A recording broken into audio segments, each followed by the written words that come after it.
we should be on.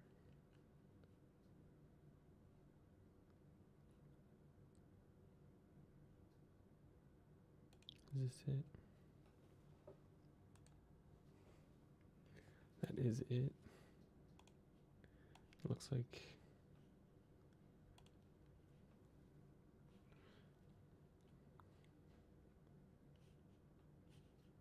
all right.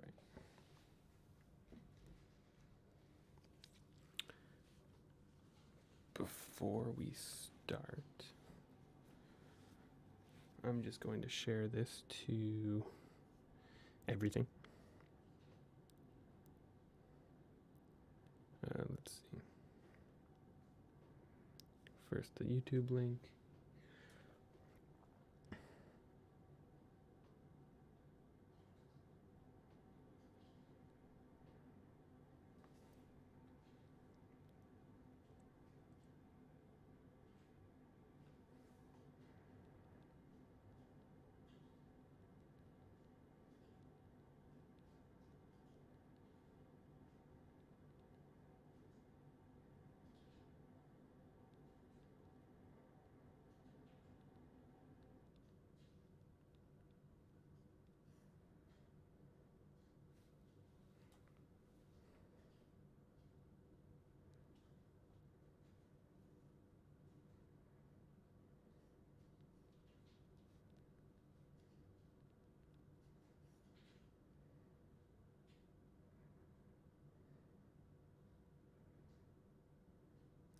Now I'm just getting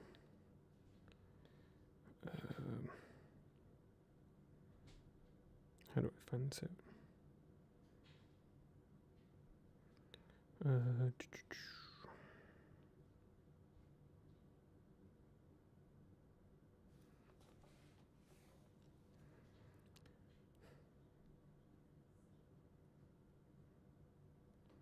Twitch.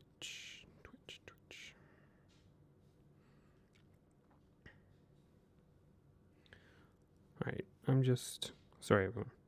I'm just trying to get the Twitch link somehow. I'll just do it manually, so that I can put it out to everybody on Instagram and blah blah blah. You know. Oh, it's just twitch.tv.alaskatape. Sweet, makes it easy.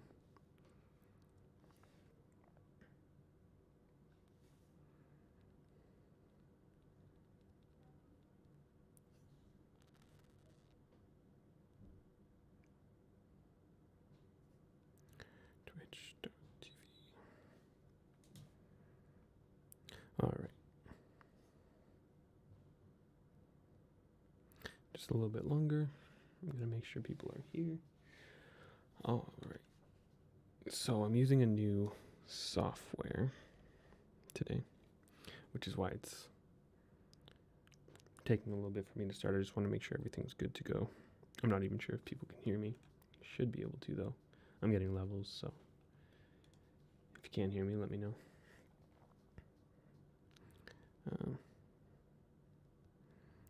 Going live now.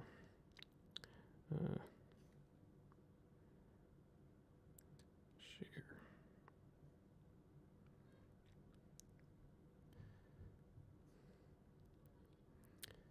YouTube. Oh, okay, sorry, everybody. If you're watching this, I'm so sorry. We will get into this soon. Twitch.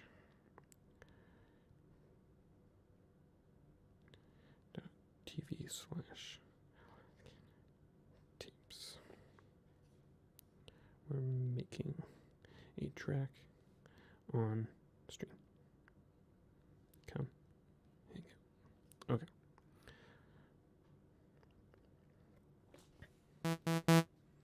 I'm just going to get started then. Looks like a few people are here. Let me know if you can hear that. Might be loud. Yeah. Sorry if I just blew anybody's eardrums out.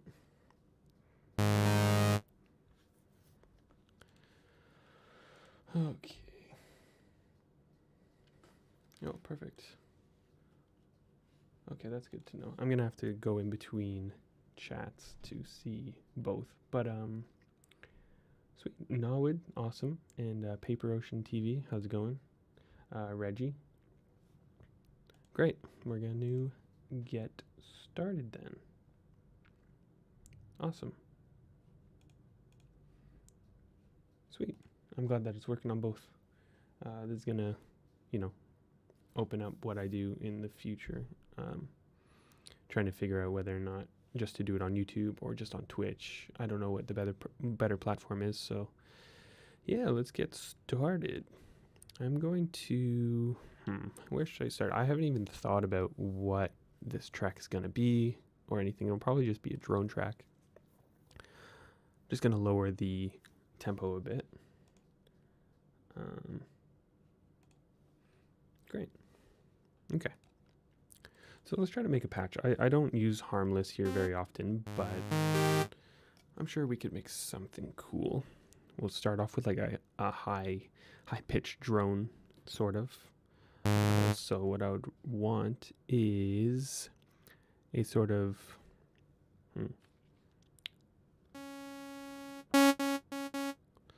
like a let's see.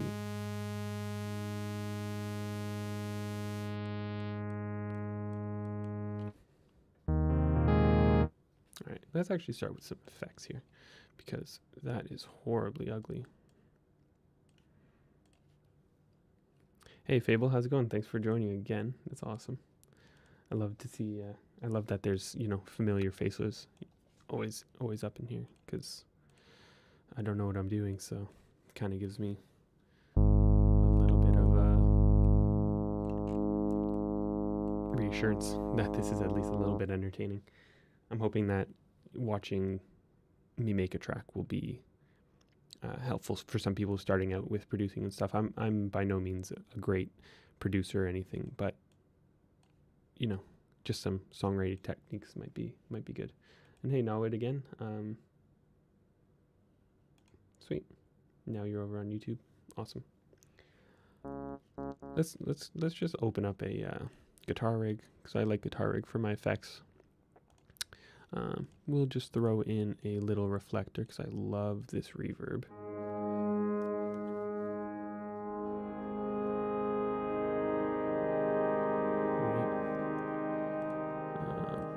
Let's throw in a tape echo because you can never go wrong with that. And obviously, if anybody has any questions, feel free to ask. Yeah. I'm liking that sort of chord. I'm gonna have to deal with some of the velocity issues here though. Let's actually let's see what we can do here. I'm actually going to do a cheating kind of way, or at least cheating in my eyes. Oh,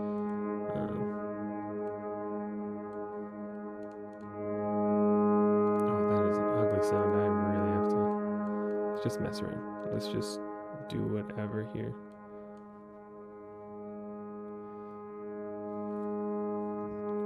Excuse me. Hey Ridley, how's it going? Just making sure I'm not missing anybody's chats or anything. So I honestly I never use Harmless. I don't really know what I'm doing in it, but let's see if we can learn something new. Where's the oscillator here? There's a phaser, of course. I'm not... You know what? Screw it. Let's get out of Harmless. Harmless is ugly. And let's go with... What should we start with? Let's just go Contact. Let's go easy for today. This isn't going to be... This isn't going to be too serious of anything. I just want to make something that's nice. Reggie, maroon is the best color. Oh, I'm like super dark in this. I'm sorry, guys. It's very moody in my webcam. Maroon is the best color. Glad you appreciate it. Yeah, I guess everything's maroon. My chair, my wall, my sweater, everything. So what I'm going to do, I'm just going up into my downloads here. I'm just going to grab one of Lulatone's. Oh, yeah, much better. He's got a contact library. He recorded clarinet onto some cassettes. Oh, so much better already. Okay. Ridley, I've heard that Logic is pretty much the same as FL. And sorry that I'm not explaining kind of anything that I'm doing in FL, assuming most people don't use it. So, if you have any questions about it, feel free to ask, and I will do my best to answer. All right, so what we're going to do is we're just going to make a chord progression here, not a chord progression, just a note progression. Let's actually do that. So those 4 notes are going to be what we start off with. And what I'm going to do here is I'm going to take off the effects just for this part. So I'm going to get Edison, which is a recorder, essentially. And I'm going to record this into it. Let's see. Oh. There, yeah.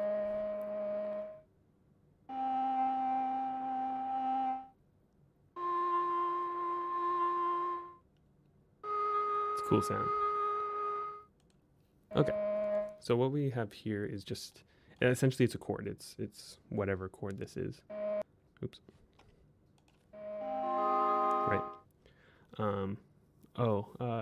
Hey Betcher. Awesome. Thanks for checking it out. And Nawid, normally I do have an idea. Today I don't. We're just kind of making whatever. I just want to test this idea of making tracks on stream, see if it'll even work, or not.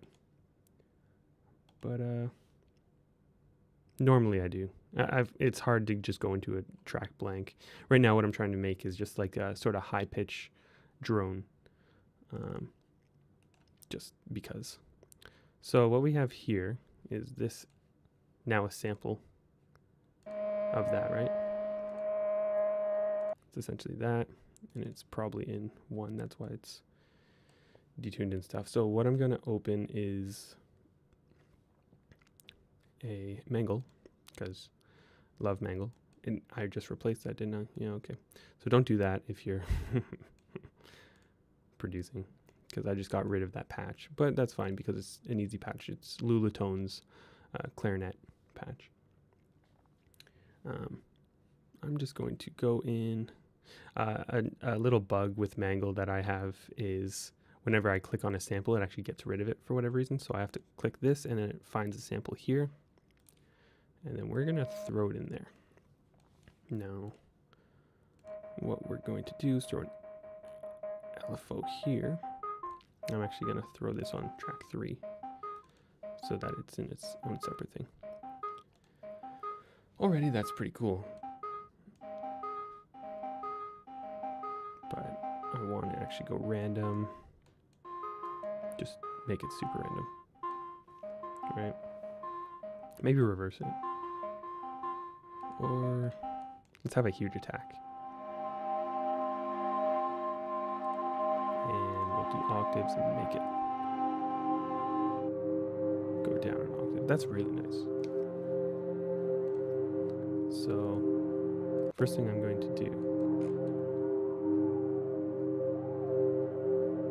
Hear that harmonic? I don't like that. Whenever you have sounds like this, you get these weird harmonics, and then when you add reverb on it, it just accentuates it and makes it a little bit too much. So what we're going to do now is affect it.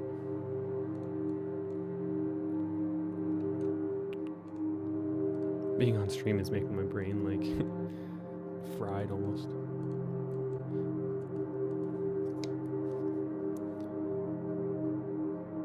Alright, so that's something. Let's actually hear what it sounds like if we do an octave up.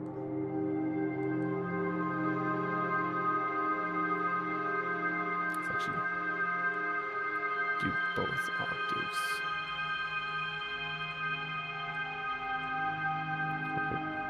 So off the bat right here,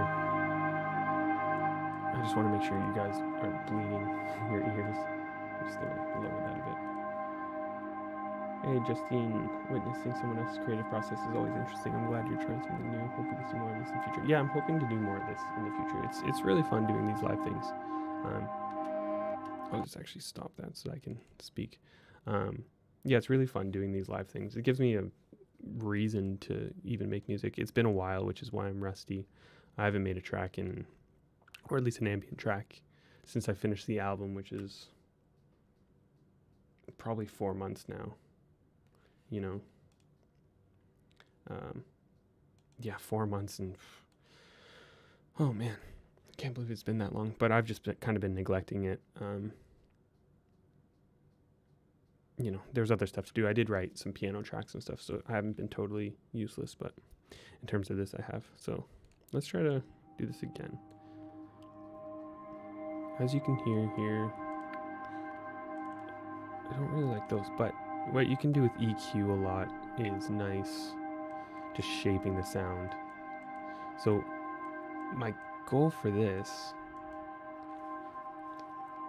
was to get a sort of starting pad. You know, this is how the song's going to start.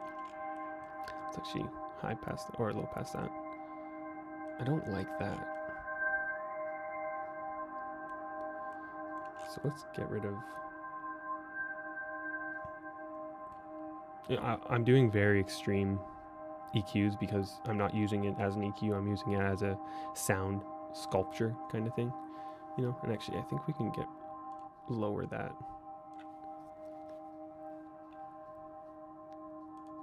I also... Maybe I don't like this chord. We'll go with it anyways. Okay. So I'm going to just open up an Edison, and on play I am actually on input. Sorry, I'm just going to record it for a while, for maybe a minute 30 seconds. I'm just going to let it record. Batur, yes, the album is coming in 2 days. I'm glad you pre-ordered it. Sending out another batch of the pre-orders tomorrow, just the CDs and shirts and stuff that I've sold. Still haven't got the vinyl packaging, so which is a bummer, but what can you do? So of course, right now this isn't particularly nice to listen to. It's a nice pad, but it's not the best. I don't think this is going to be something that I'm super happy with, but it'll be a start to the project. Let me just see. I think I'm going to get the guitar and see what we can do with the guitar with this. You know, maybe it will be a pad that we use. It's just might not be the main one. So I'm just stopping that here. All right, so here we have this. We're gonna throw it onto its own channel, so it's not extra reverbed. Fable, okay. I'm not sure if I finished my thought there, but yeah, the vinyl packaging will come soon, and as soon as I get that, the rest of the vinyls will be sent out. I sent about maybe half of them last week. I've heard people have already been getting them, which is great. I've got some photos and stuff of them, and that's awesome. Thank you for everybody who's ordered one. Let us see now. If I clone this and throw it on here, and I'm actually going to I'm going to stretch this out. I find FL Studio's algorithms for stretching and detuning are really good. I love them a lot. Let's see how this sounds. Obviously, there's more ways to do this, but and if we throw this onto its own channel, and I'm just not into this sound right now, but we're gonna keep going. We're gonna charge on through. Maybe if we add a little bit of distortion or something. Let's go to the old trusty.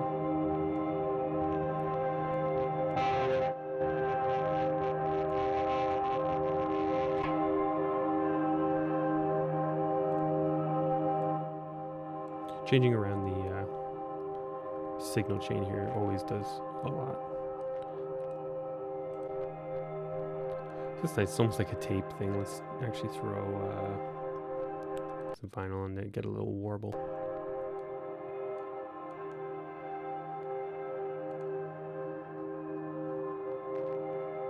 How this is going to pan out, I guess we'll find out. Phenolith, thank you. It's very relaxing. I'm glad to hear that, because I'm starting to not like this chord that I picked, but we could always detune some things.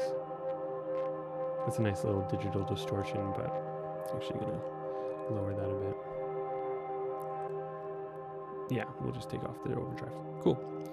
Let's throw a little bit of extra reverb.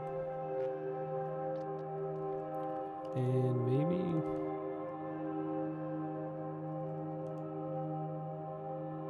No, it's fine. Let's just keep going. Okay. Let's add another pad. Let's go... something fun to mess around with. So let's just go with Contact again. We're not doing anything super serious, so it doesn't really matter. Let's go to here is where my libraries are, I think, in my downloads on my alternative hard drive. Oh no, wait, yeah, I was thinking about transposing it, but I really, and because I agree. I do that all the time, just transpose it, and normally that actually fixes a lot, but I wanted to see if we can make something nice out of this. I feel like it's a little bit, not basic, but we'll see. Let's see, where, there it is. All right, let's go to the old trusty here. Sonic Warps. All right, so we're just gonna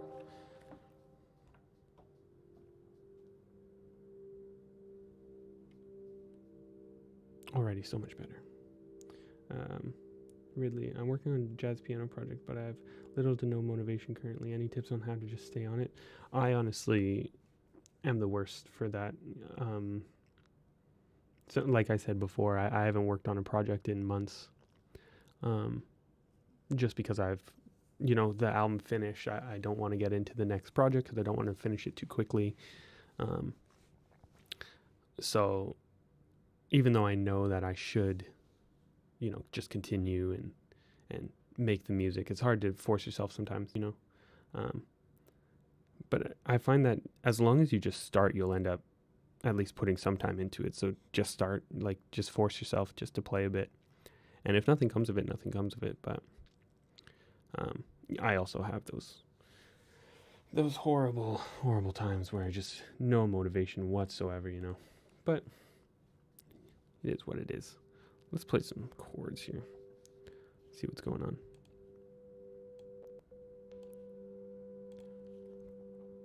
Oops.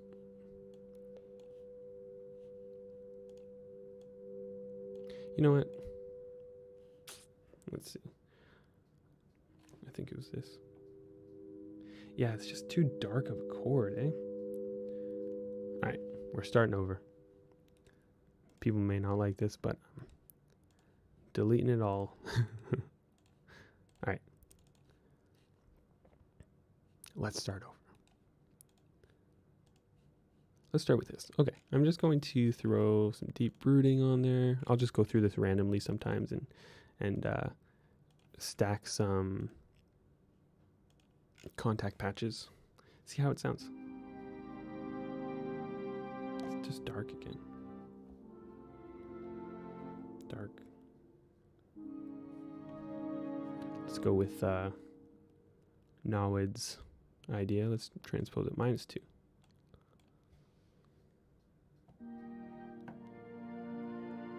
Too happy.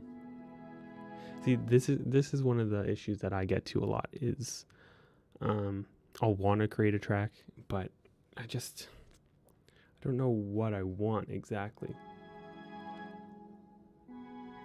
You know?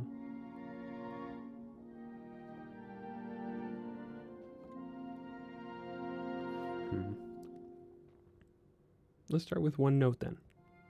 Start with a no.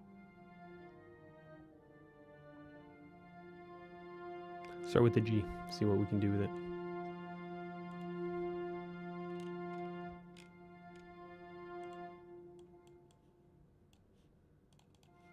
All right. So this is what we have.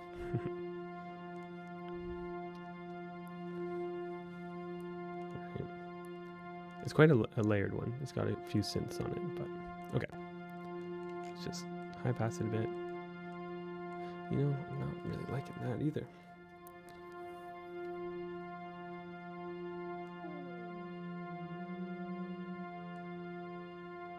I think it's this patch here. Yeah, better. All right.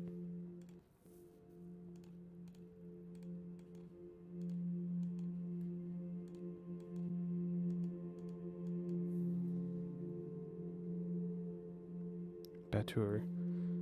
Advice for Ridley. Listen to other genres, fill your head with other sounds. Something might inspire and keep your focus on the current one. Humble suggestion from a humble listener. Yes, that is actually fantastic advice. You know, open your sort of horizons, if you will. Bring in some other influence. That'll do it a lot. You know, see what you can bring from whatever genre really, and see if you can convert it into jazz or whatever. That's some great advice, Better. Thank you for chiming in. So I have a G here. I'm liking it just without that one patch. I'm not sure why I'm going.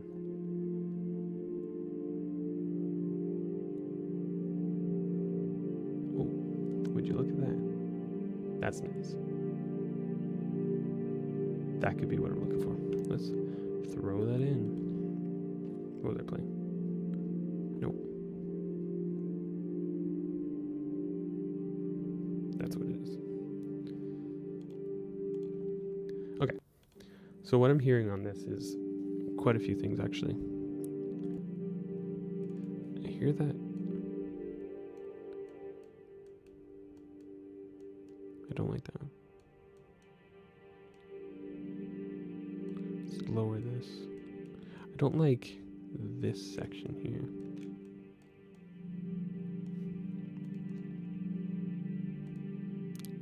It's that I don't like. That sort of noise. When I'm stuck in finding a mood, I take photos. Yeah, that's it. Yeah, that's another good idea. Not only just expand your horizons musically, but you know, do some other hobbies. Draw, write, read.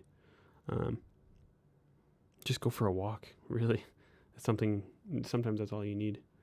I know you also take photos, maybe fun. Yeah, exactly. So before I was taking a lot of film photos, so it wouldn't work in the same way where I would take a photo and get in that mood. It would be like just taking action of doing something gets you in the mood to create, right?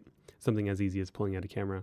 But now that I have my X100V, it is, you know, you can just go out, edit a photo, and then you're in that mood of, you know, what that photo sounds like. Yeah, exactly, Ridley. That's what I do a lot too. Like, I listen to a lot of prog and metal and stuff, and a lot of the times their breakdowns and stuff are really, really nice. They just use really nice chord progressions and all this stuff, and I'm not a theory expert or whatever, but if you try to recreate that sound, you'll probably come up with something else, you know, something that's worth exploring on your own. And it came from that, but it's not copying it or taking exactly from it. It's just, you know, yeah. Yeah, no, that's what I was trying to do, but you know, I'm just going to push through it. This is a nice enough little pad here. Maybe was this one?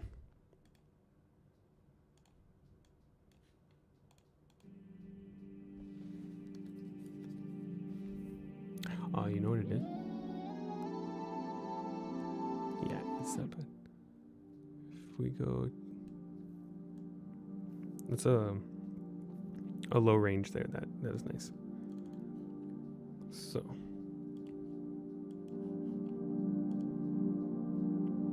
we can actually do some pitch pedal stuff because this is always fun and inspiring.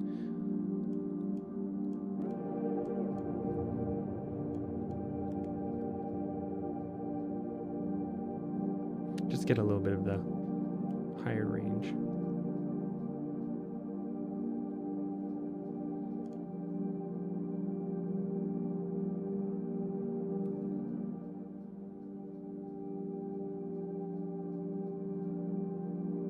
Yeah, exactly, really. I've been wanting to use medium format for a while. Just hasn't happened yet. You know, that's nice. This is a good starting point. Just getting rid of that harmonic. All right, let's try to take this in the direction of structure now. So where do we want to start?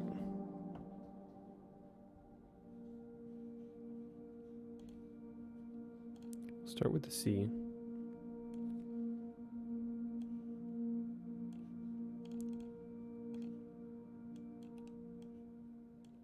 Add in that G,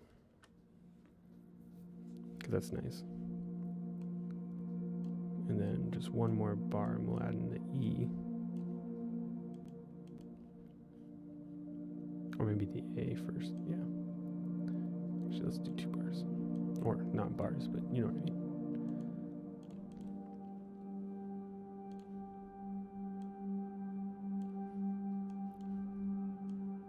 And then this will come in here. Okay.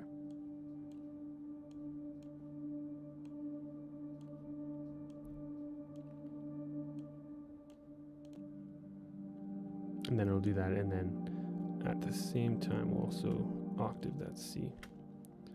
Right?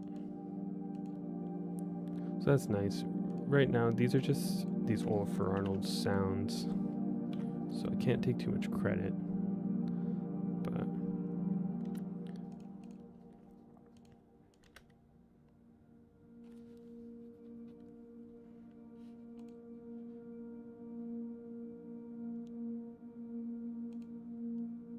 yeah.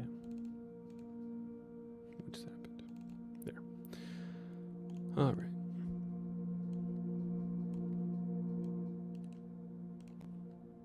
So what I'm going to do is, I like to get the structure ideas right away pretty much. So I know that's going to fade in. These are all got a high attack, so okay, cool. I'm going to have this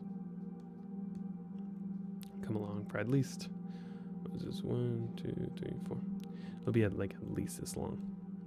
And maybe in between we'll go, let's see here for 2.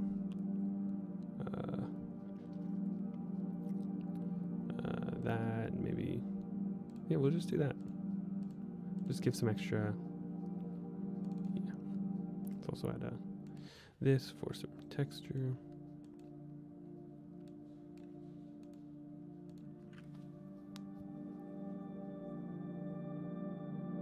It might actually be too long. Maybe just 1 bar.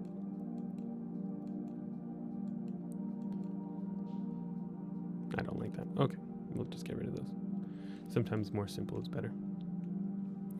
Oh, actually, no, what we could probably do is actually have a nice progression here in the low end. Yeah, C to G. You can never go wrong with that.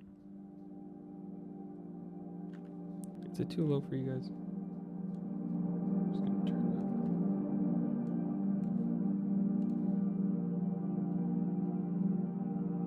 it up. Thanks, Fable. Yeah, 2 more days. 2 more days. We put out a lot of singles, so a lot of people have already heard most of the album, but I'm very excited. Just having one place and stuff, you know. It's just quiet for me. All right, so that's obviously a nice pad. we're not going to go wrong with that. So what I'm going to do now is just get a little bit of noise in here. I'm just going to go through, oops, sort of some, let's see if I have any noise samples or anything. I know that I have some vinyl crackle samples. So, oh, hey, Will, look who it is. Will is in the chat now. How's it going, man? By the way, tomorrow, me and Will are chatting again, live streaming. Probably not Minecraft this time, but we will be,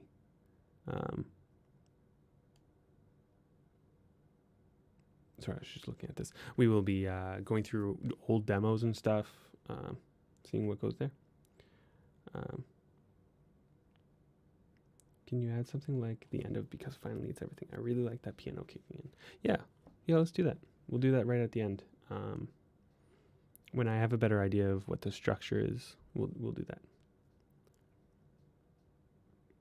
that. So something I've been liking doing lately is on YouTube you can find these really old, this might be really loud, I'll turn it down, like people reading nursery rhymes, you know. When there aren't any, this is when Hansel and Gretel, it's pretty cool, but what you can do is this. Let's normalize that. Right? Okay. So I'm gonna grab that. I'm going to look for some other noise. Maybe here. Oh, listen to that bird. Okay. Wait. Oh god, where was it? And I lost it. It's gone. Okay, let's find another part. Right. You just look for these, right? Not enough. Maybe here? Oh, listen to that. That's nice.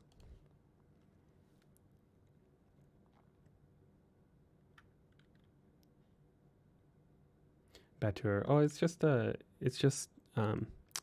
pretty much some stock FL Studio VSTs. This is.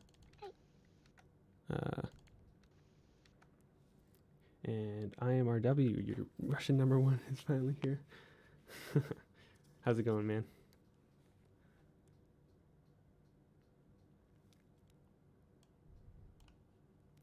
Let's just get this maybe.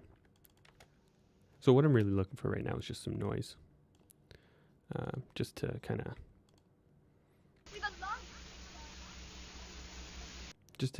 have some texture. Okay, so we're going to use these three. We're going to bear with me. It'll end up pretty cool. So for this, we're going to stretch it out a bit. Essentially detune it. Okay.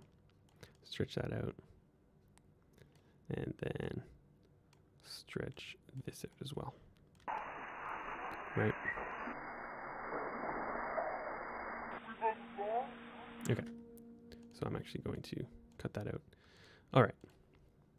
So, remember Mangle? Let us actually create all these as samples because it'll just go back to its original form if I put it in Mangle like this. Okay. So, Mangle. Let's open it.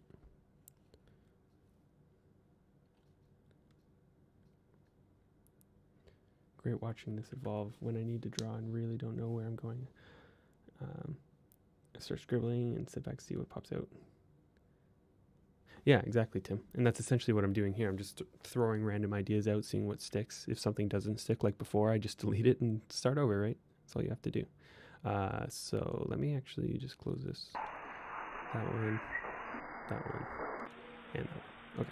So it's these three, I think. Wait. I usually am producing on 2 screens too, so this is tough. Okay, so it's this, that, and that. Okay. So like before, that's contact Mangle.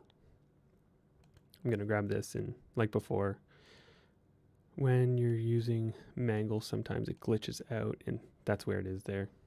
So, sorry if that was loud. And I'm going to also this one, And that's here. Sorry if that's loud. Okay. And this one. So it's supposed to be detuned, but if it's not, we can make it detuned in here. Are these even right? Should be. Okay. So, I'm going to start off with this one. Right.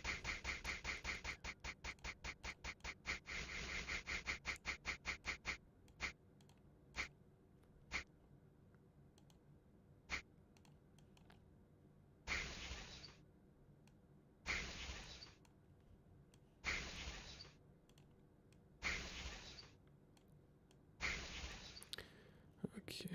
I'm just essentially randomizing this sample. Okay. I'm going to throw this on here. So it starts at different sections. And maybe we'll also throw an alpha on here just to randomize it more.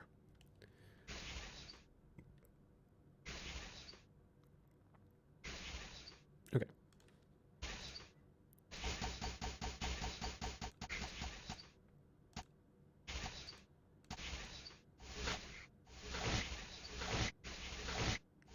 I don't really know what I'm doing right now, but that's fine. Maybe actually if we... Everything's a little bit too quick right now.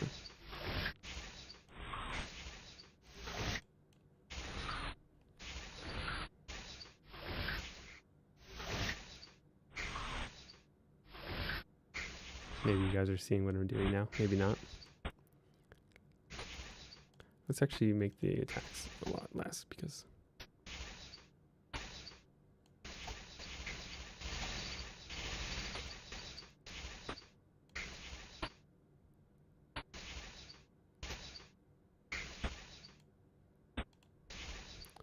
We'll see if this turns out. If not, I'm going to have to find another sample.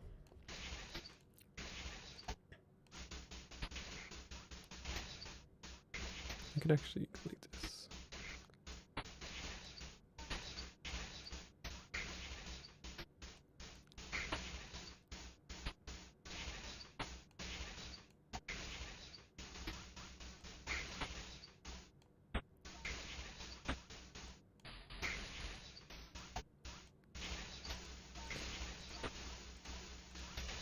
Okay.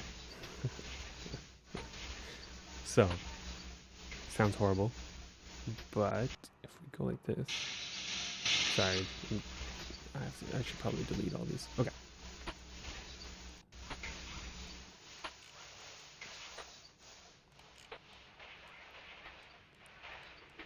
I don't really like that. It's probably from this.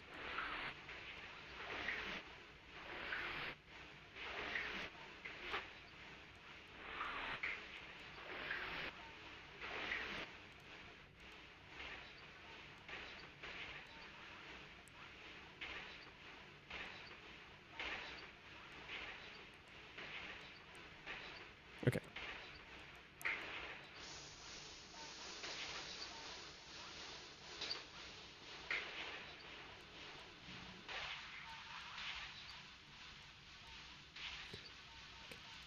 That's cool enough. Let's record a bunch of it and see how it sounds. Okay. I know it's weird. But underneath pads and stuff, it gives a very nice texture. Just any noise, really. Just all you have to do is make it masked in the mix. You know.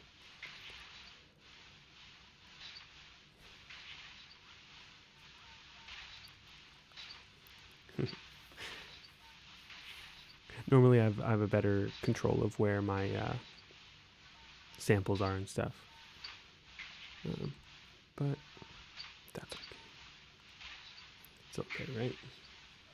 Whoa, we have 20 people watching right now on YouTube. That's pretty sweet.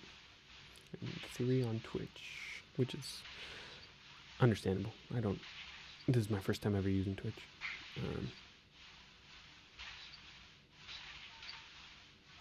Alright, so. Now, what you do is you mangle the mangle. You know what I mean? If I go like this, and then find it in here, you throw this itself into mangle, which will do something.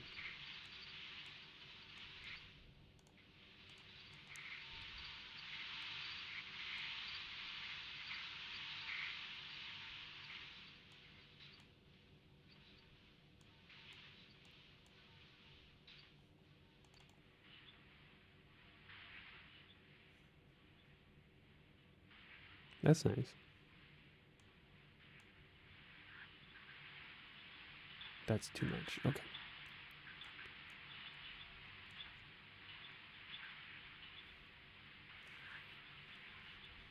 So, listening to this. Oh, listening to this.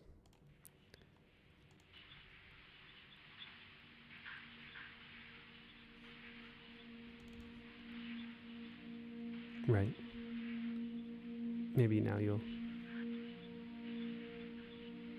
It kind of just expands the...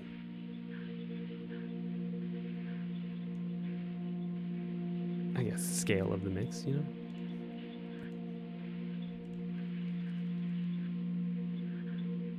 It's not perfect, but I don't think it has to be. So I'm just going to delete this, and I'm also going to record it again for, I don't know, maybe a minute or two.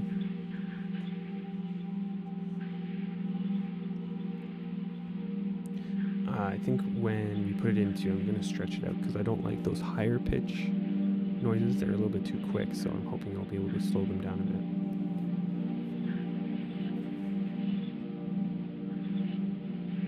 And then the next thing I'm going to do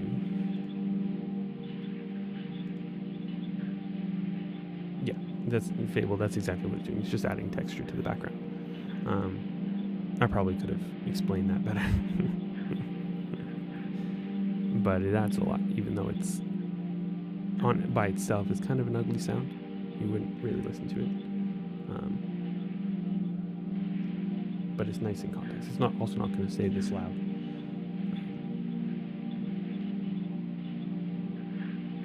Let's stop it there.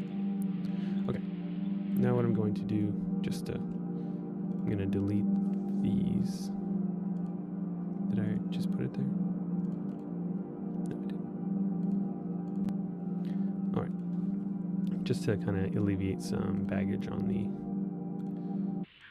project.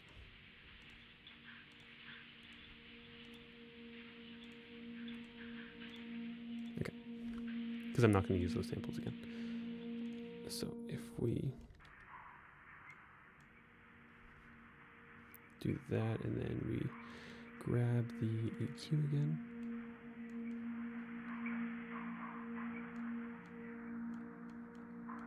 I like it. Okay, let's actually just get rid of the EQ. Right. It's not perfect, but we'll eventually make it perfect. We could also reverse it, which is an easy way to make it continue forever, essentially. Is you go like this, throw it onto the end there, and then you reverse that. And it should be a seamless sample. Obviously, it's not going to be perfect, but that's okay. An issue with FL Studios, you can't get that close to the sample. That's just about as close as you can get. So you can't do ultra precision sampling, but it's not a big deal. So you can see that.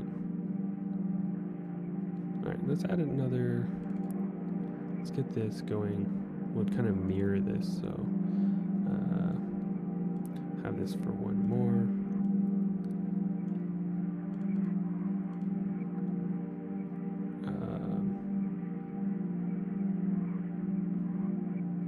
Actually just do this.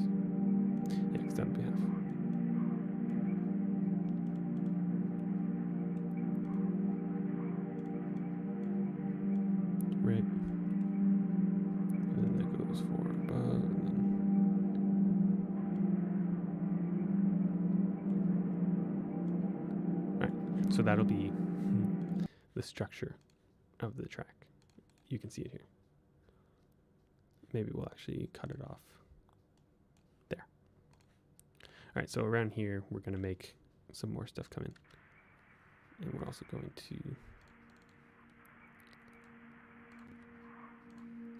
automate this in.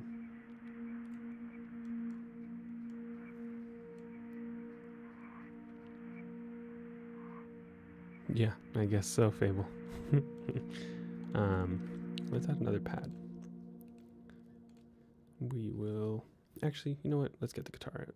Cool.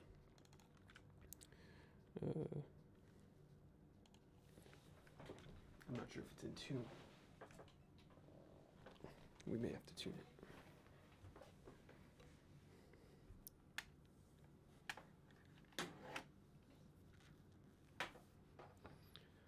All right.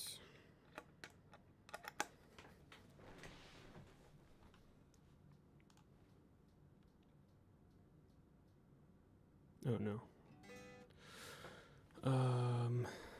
Let's hope I don't ruin the stream here. Let's see. I'm gonna have to... Is it still going? Let's see.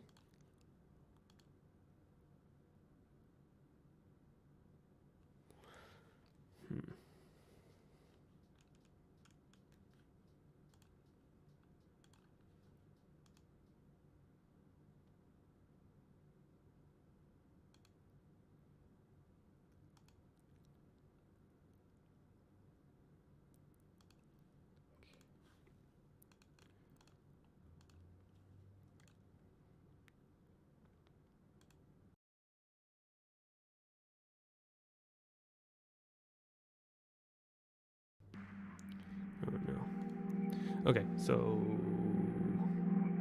no guitar, I guess, then. No guitar. That's my voice.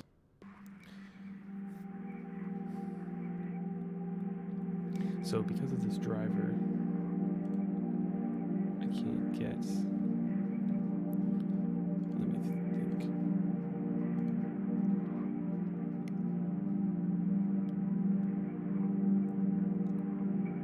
So normally it's on my Fireface. You can see it'll cut out.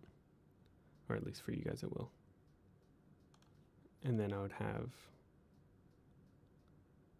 Well... That's fine.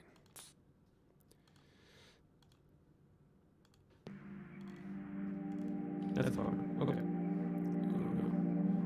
Now I can hear myself because of that.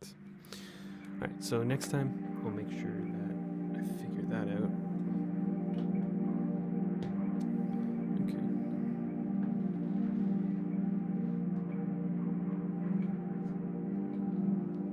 Because eventually I would also like to get a camera over here, because that's where my hardware stuff is, my organelle and the tape machine and everything, and I would like to have those on stream eventually. Batur, I wish I had 3 hands too, but okay, well I guess we can just kind of focus on the synths and maybe get some bells and stuff in here.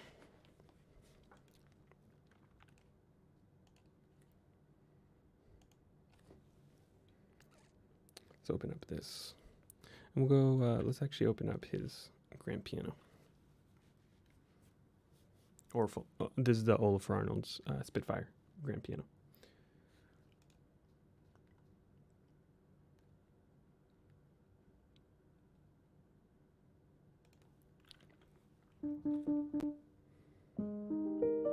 Right, super nice. What are we, -2? Yeah. All right, and I think we are playing.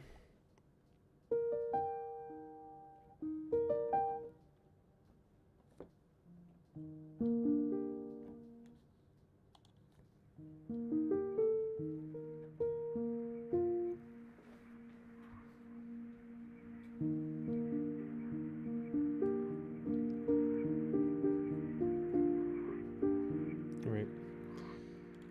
Piano makes everything better.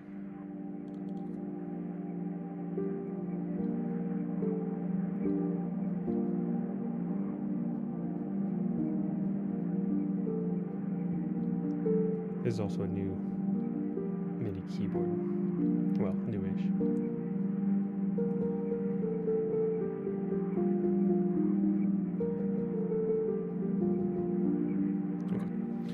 So what I'm also going to do here is some mangle stuff. I'm going to open up a new pattern, and I'm going to play exactly what I just played, because I like that.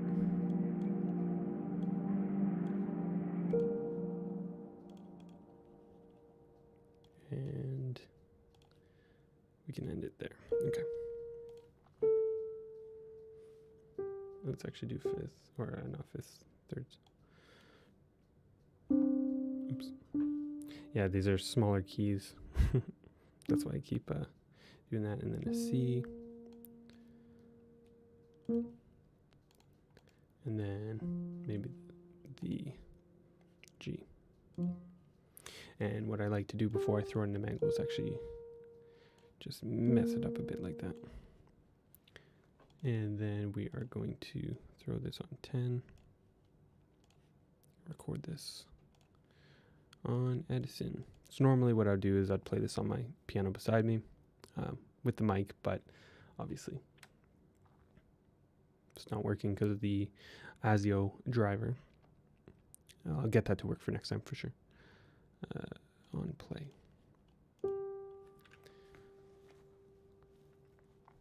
Lamando, thanks so much for sharing your process. I've been a big fan for a few years now. Wow, that's awesome. Thank you so much. Really happy to hear that. So what I like to do when I have piano on ambient tracks is, instead of really,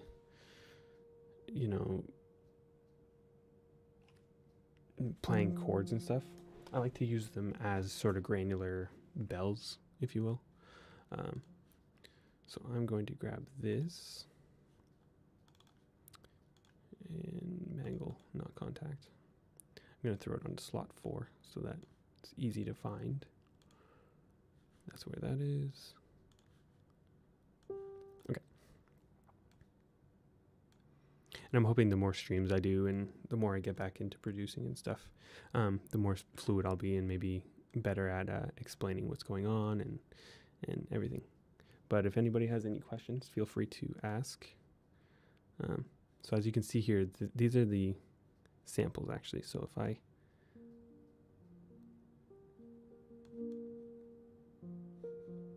right.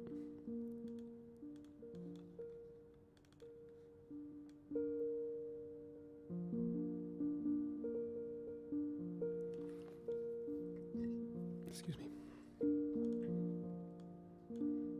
What I'm going to do though, because that's going to be where it is, octaves and fifths.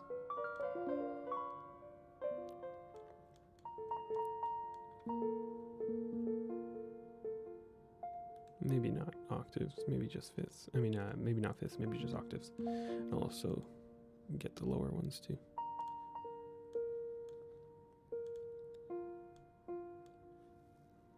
Better. Yes, exactly. Piano makes everything better. Let's pan that, and we probably don't want to reverse anything. Okay. Let us get some effects in here.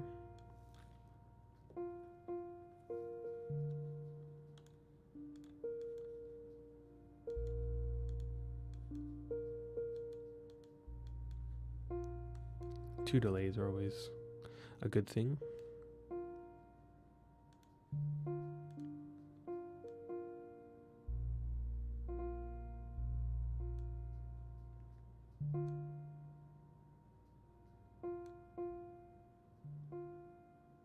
No. Let's just do the... Maybe actually we can do 2 tape echoes. That'd be nice. We can do that, and then dotted 16th.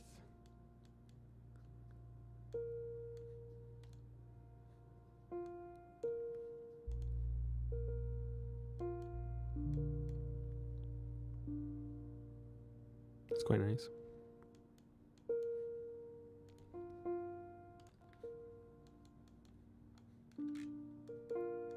Right? Because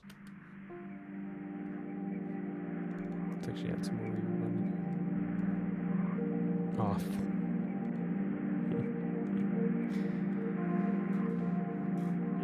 Guitar rig was off. No wonder I wasn't hearing anything. And that's too much delay now.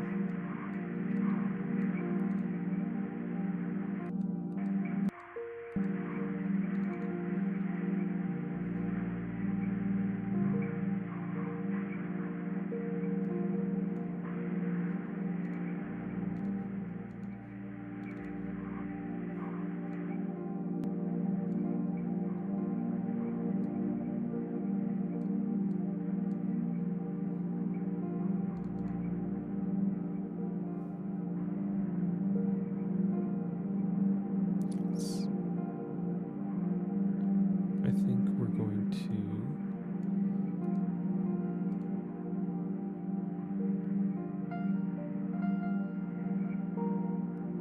maybe we'll take off the alpha.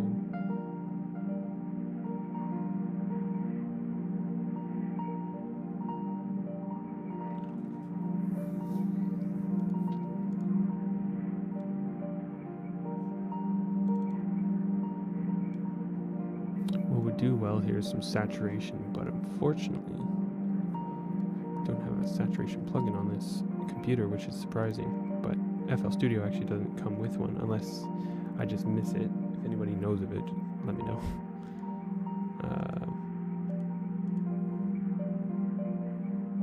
Dylan, the king of ants. Oh, thank you. Thank you so much. Yeah, out on walks and stuff, ambient music's the best. Let's just make sure we can hear it though. Let's turn this down.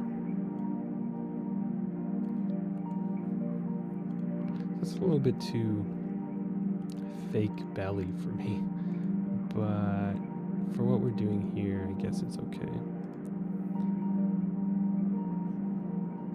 Maybe I could.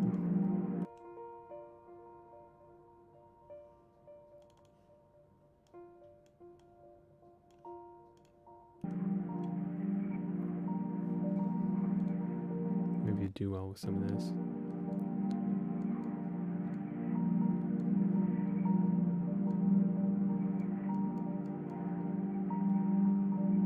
Here it's kind of like it's tinny. It's kind of plastic sounding.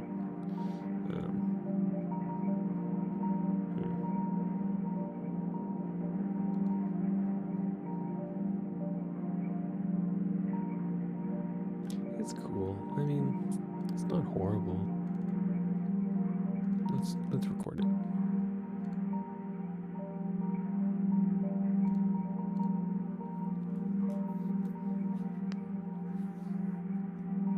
Hey, really? Oh, cool. All we did was record some piano VST, and we threw it into Mangle. Got this little bell thing. It sounds tinny and stuff, but I think for what we're doing, it's okay. Yeah, isotope vinyl is the best. And it's free too. I couldn't find it for a long time, and don't worry, it just restarted the track here. That's why you couldn't hear anything, but it's still recording. I'm gonna record it for 2 minutes. It says the time here, 40 seconds. And Ridley also, we couldn't record the guitar because my ASIO driver, I'm not sure if you were here for that, so there will be no guitar on this track. I'm going to try to get it figured out for next stream, hopefully. Just call me Liz, so it's nice to see you. I'm really glad to hear that. Greetings from Germany. That's really cool. Yeah, it's best to walk with ambient music in general, I find, or just lay and do nothing. Just listen. It's my favorite. Thanks for joining. It's really cool. Love it. I love that. There's people that come in every stream and stuff. It's really awesome to see.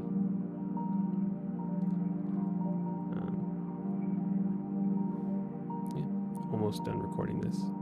It's quite the sample though. I think it might be a little bit too quick, but I think we're going to detune it by half speed.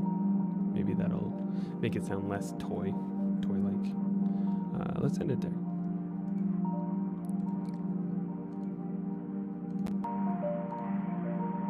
See how it just sounds like I recorded it on like a toy, and not in a good way either, because obviously you can do that in a great way. But let's start that over to 11.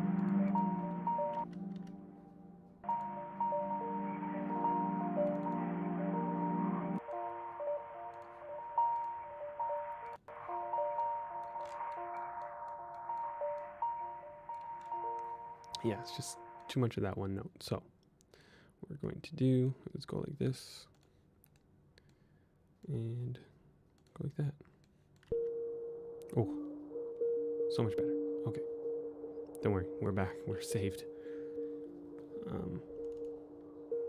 It's still quick, but I think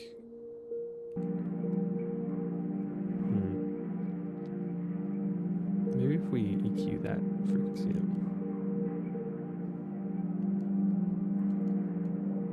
See, it's just less prominent.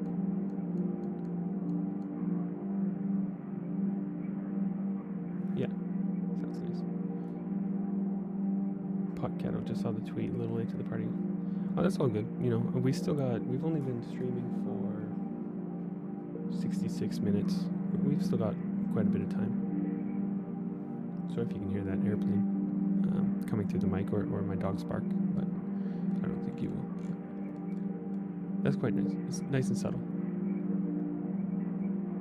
I like that. I like that a lot, actually. Cool. What we will do is also automate this right now so that we have an idea of where the structure is heading. So it looks like here is like the bulk of the track in between bars 25 and 73. So I'm going to make it come up and really, you know, hit where it is at 33. And I'm going to make it start fading out at 60, at 57. And then it'll be gone by 81. There's no reason for this other than the fact that it just feels right. I'm actually going to extend it as well. I'm going to extend the G to there. And I'm going to, yeah.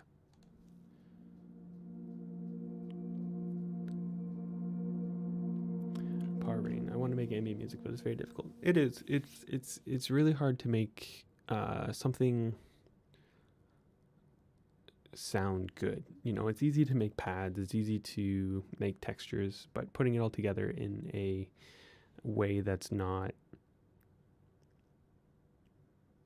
cliche or anything is, to me, very hard to do. You can make anything sound very film music like in a bad way very easily, but you know, the more you do it, the more you get your kind of style, and that's how you find, you know, the way it needs to be. And the more you work on it too, the easier it becomes. Like, we've been working on this for just over an hour, and half an hour of that was actually a different project that got scrapped. So it's pretty quick. You find your favorite chords and stuff, and you just kind of make it. You know, you just do it, and then it's all good. Lamondo, do you have a set idea of how many layers you like to add in ambient pieces, or does it? It depends on the individual track. With layers and stuff, it's really easy to overdo it. That's why I start slow. Like, I could have easily added 3 different pads, even though this pad here is 3 pads. If you've been here from the start, you'd see that. But you know, it's these 3 contact libraries. I didn't make a patch or anything, just because I wanted it to be an easy, stress-free stream. So this is the Olaf Arnold's Spitfire toolkit, and we just added in these 3 random ones and made it sound decent. But I could have added in a different sounding pad and even another one off the bat. But getting the idea of the structure is, I think, more important. and the texture too. I probably could have done a better job on the texture, but it's okay. It's fine. This isn't going out anywhere. It's just for the fun of the stream. Fable definitely a lot. Yeah, exactly. All it took was a tiny bit of EQ, right? Actually, what I think I want to do is also, let's duplicate it. And I want to bring it down an octave again. This is a trick I sometimes use. And we'll throw this onto a different track. And we'll process it in different ways.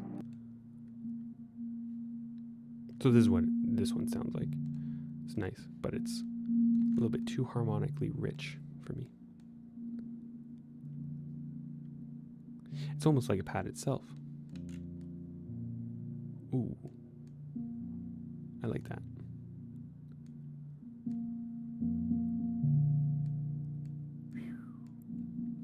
That's nice. But then it gets too much. Okay, where was that?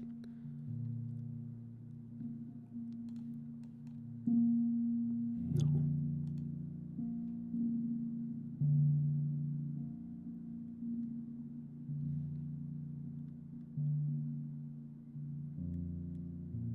Ooh. Hear that? All right, let's make a little loop.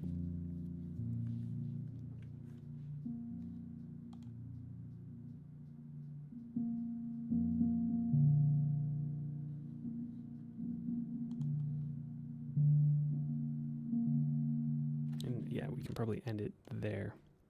So this is our little loop here. Let's see if it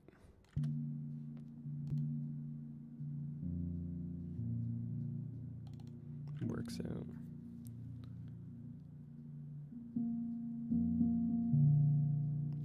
Sea Horizon. Oh, thanks, man. Yeah. If you don't have time to watch it, I'm going to keep it up on YouTube. I've left my other streams up too. I've put up the original ones. So if you want to watch it later, go for it. I always appreciate it. Leave a comment if you want. Hopefully you learn something or not, maybe it'll just be a fun little thing that you do. Have it on in the background with whatever you're doing, and yeah. This is quite a nice little loop we have going here. I'm wondering what it sounds like pitched up, or just up an octave.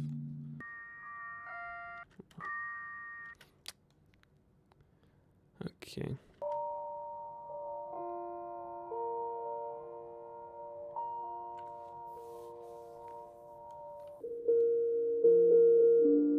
That's quite harsh on the ears.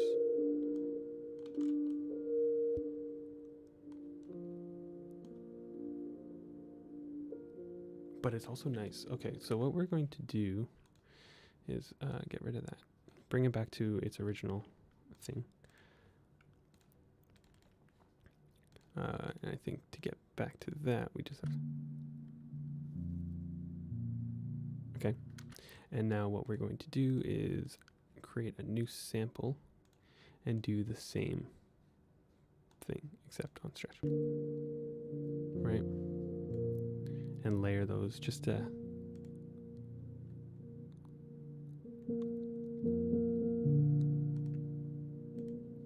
And what we can do as well is just automate the volume of the top one, just so we don't get those higher pitched ones that are quite annoying. So we'll automate like this to that, yeah. And then with the loop, we'll cut it.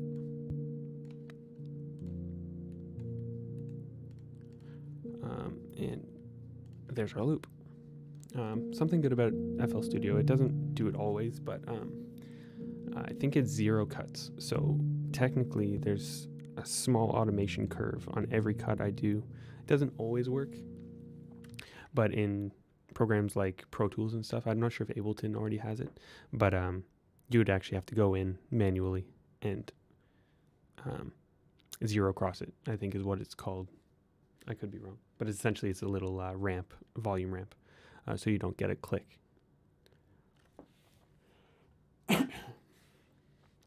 Lamondo, I hear a lot of warm, noisy textures in your music. Do you have a preferred method of adding these? Maybe it's tape saturation or something. No, I just get little samples. Like I made one here. It's not quite warm. It's not the best one. But let's see if we can find it or hear it. Here how it's just in the background.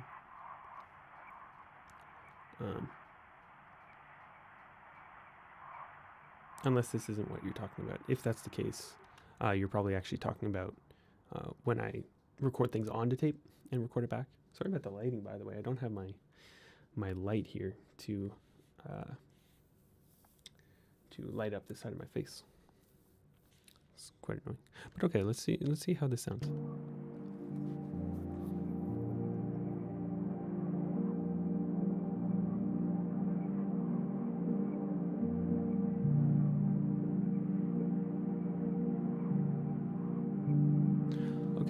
Okay.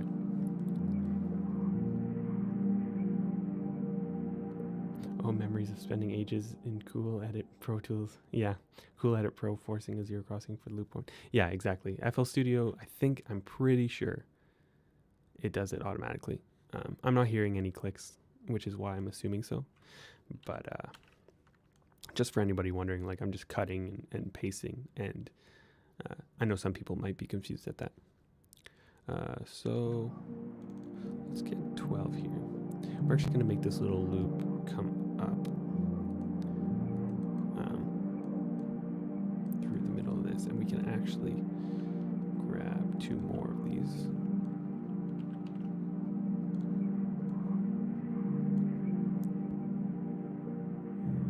Yeah.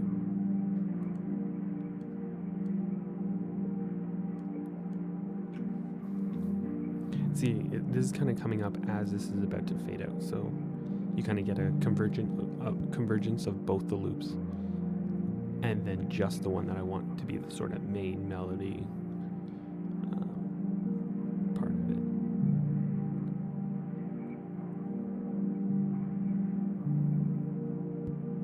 Oh, I just heard the crack there. So maybe it doesn't work perfectly.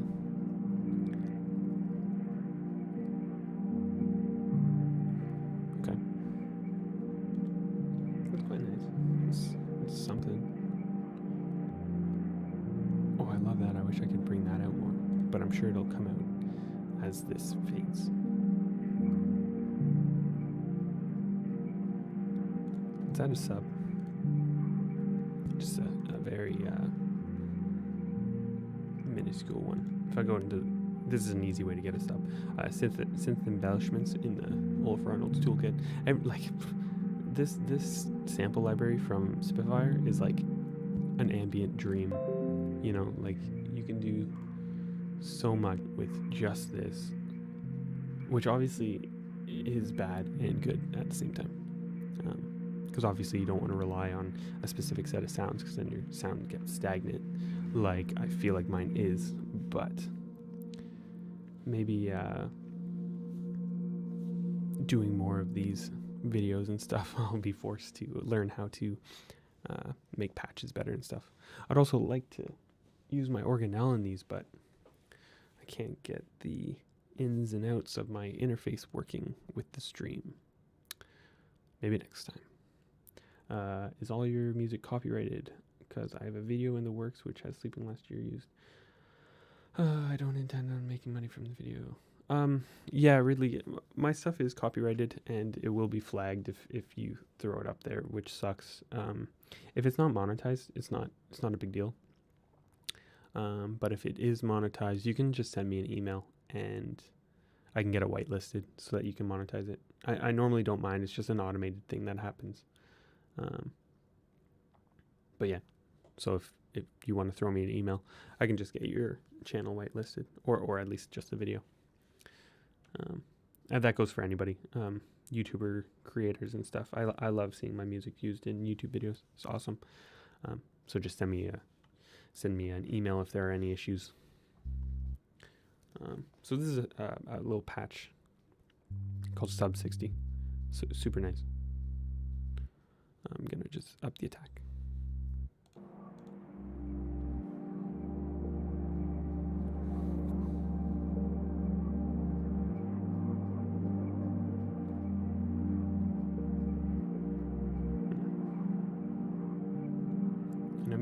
come in with this. Hear that?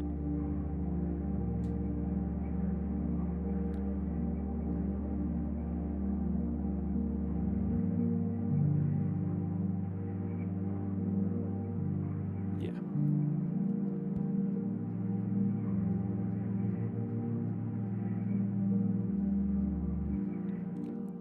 But let's actually get it in here so that I can EQ it. Maybe not that one, this one.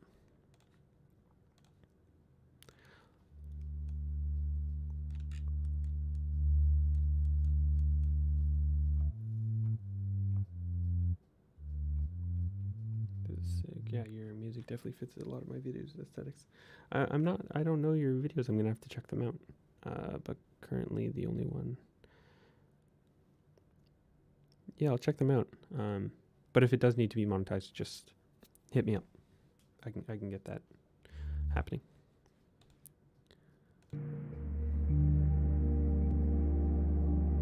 So in my mind, I want to make this sub bass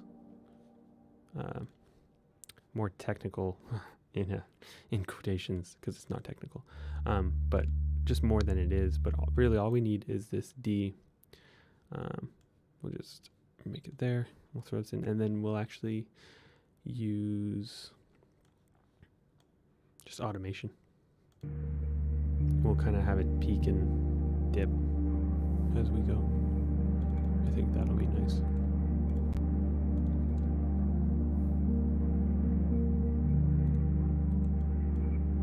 And then we'll go, yeah, every 4 bars.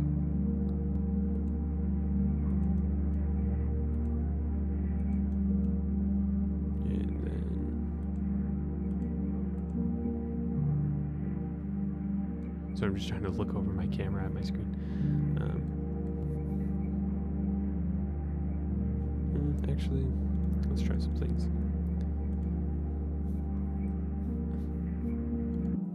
The Declan 72. Really appreciate your work. Do you record many field recordings yourself? I did for a long time, so my folder of field recordings is quite big. But I need to get back out there. I have my Zoom H3, I think it is. And we used to just go, to the river and record it, and I have a bunch of subway recordings that are awesome noise. But I need to start doing it more often. I haven't done it in probably a year now. I need to update my folder for sure. Maybe this will give me a reason to do that too. I just need a reason to do everything. Let's see. Okay, good. I haven't missed any on Twitch. Let me see if I've got any questions on Instagram, because I had one last time on Instagram. No, we're good. Okay, good. Cool.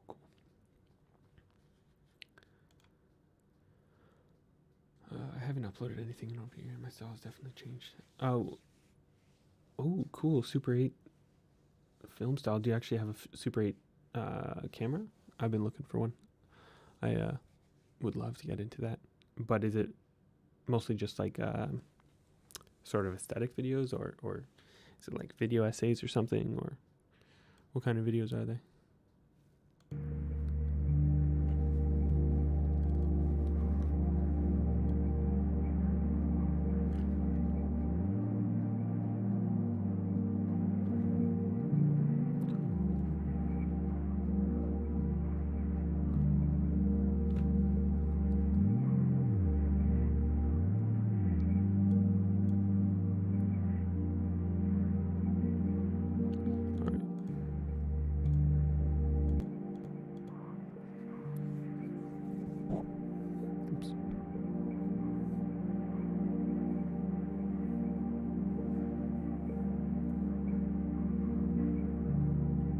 Quite a nice track.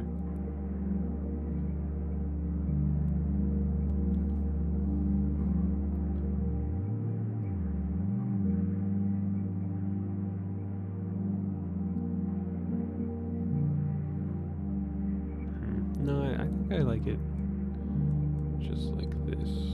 I really want a real one, but I just have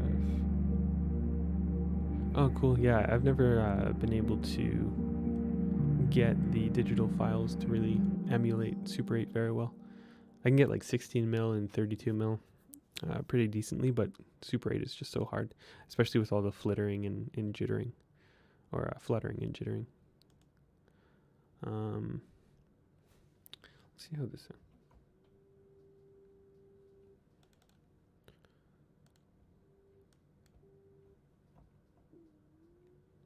Oh, what am I doing?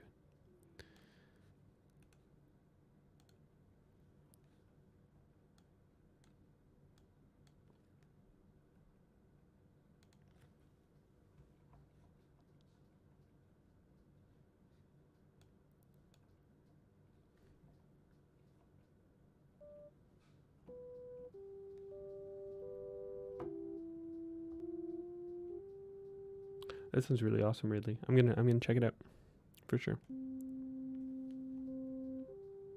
This is another really good way to make bells and stuff in ambient music is sine waves. Just get a sub, right?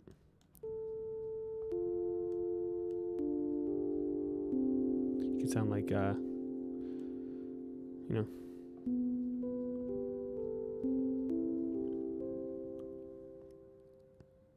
Probably should have started with that. It's really easy to make pads too. I guess, what is that, like a Rhodes piano?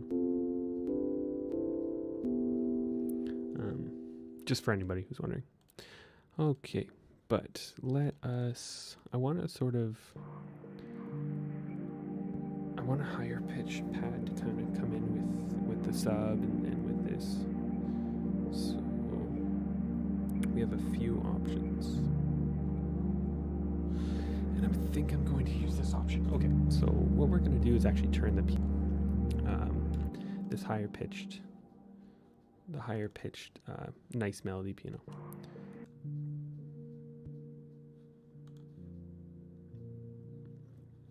This one.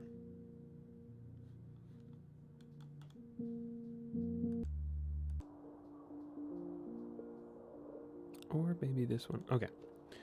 I think this is just this one here. So what I'm going to do is look for 11 and I'm going to clone it.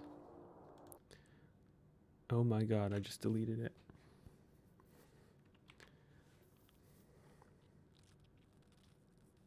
Okay, well, there's seems like you just found something beautiful. I just tested the little reflector on a track I'm currently working on. I use Guitar Rig quite often, but never use this one, to be honest. Yeah, little reflector is the one I always use. It's just simple. Once again, like a lot of people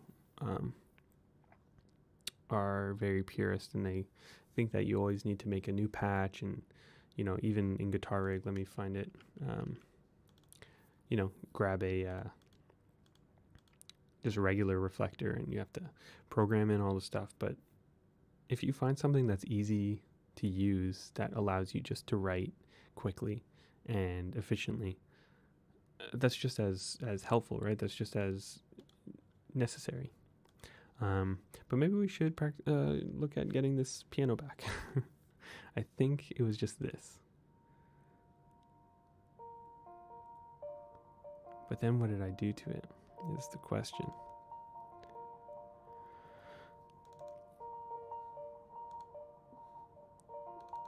Oh, there it is. Don't worry, guys. We're still good. Oh, jeez. All right, so I threw this on 11. This is it, I think. Is this not it?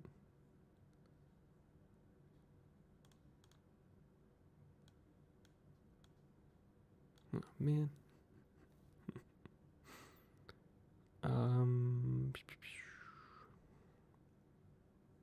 Because this is this. What was that?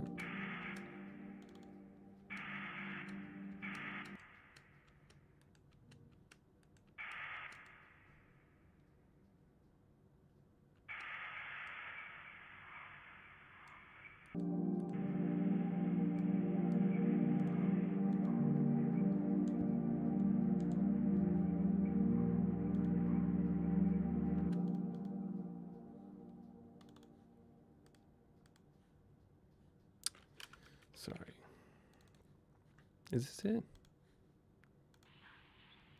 No. Okay. Oh, but here it is. Okay. Sorry, everybody. I'm just having a brain attack. You know, here it is. That's what it is.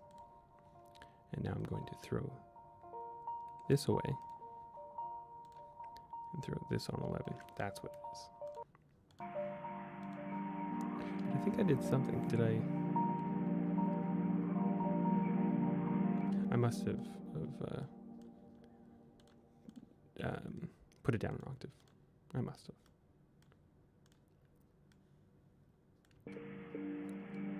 We're back. We are back. Can you multiply volume envelopes in FL? Yes, you can. So you just click this and then, you just duplicate it like this and then make unique. So this comes very handy when, let's say I wanted to do this. I wanted to just make this one a different LFO, if you want to call it that. I would simply do this, make unique, and then I can do whatever I want to it, throw it in there, and it's still the same one. Better. Thanks for the great stream, mate. But my day is starting soon here in Perth, Australia. Wish you a great... Oh, wow. Your day's just starting. That's crazy. Thanks so much for tuning in. I really, really, really appreciate it. Having lots of fun with these. Hope you have a great day as well. Cool. Okay, so what I was going to do before is show you a cool trick. So I'm going to take this, make it unique, or make unique as a sample. It's just easier to have it all in a folder. Lorenzo Klein. Hey everyone, just passing to say hi. Hey Lorenzo. If you can't make it for the whole thing, they're staying up on YouTube, so you can always check it out later on. And on Twitch. By the way, I'm streaming on Twitch as well if anybody would prefer that. Trying to kind of do both. I know that there's pros and cons to each, so trying to see which one I'd rather do long term. But yeah, so I wanted to get a pad that can kind of come up with this, kind of to evolve the track, make it nice so it's not just this pad. What we're going to do is throw this sample on an Edison, always using Edison. So I duplicated that. Which one is this though? Is this? This is. Okay. So here's my blank Edison. Throw this on Edison. And a really cool tool that I always found hard to deal with before because it's kind of random. It's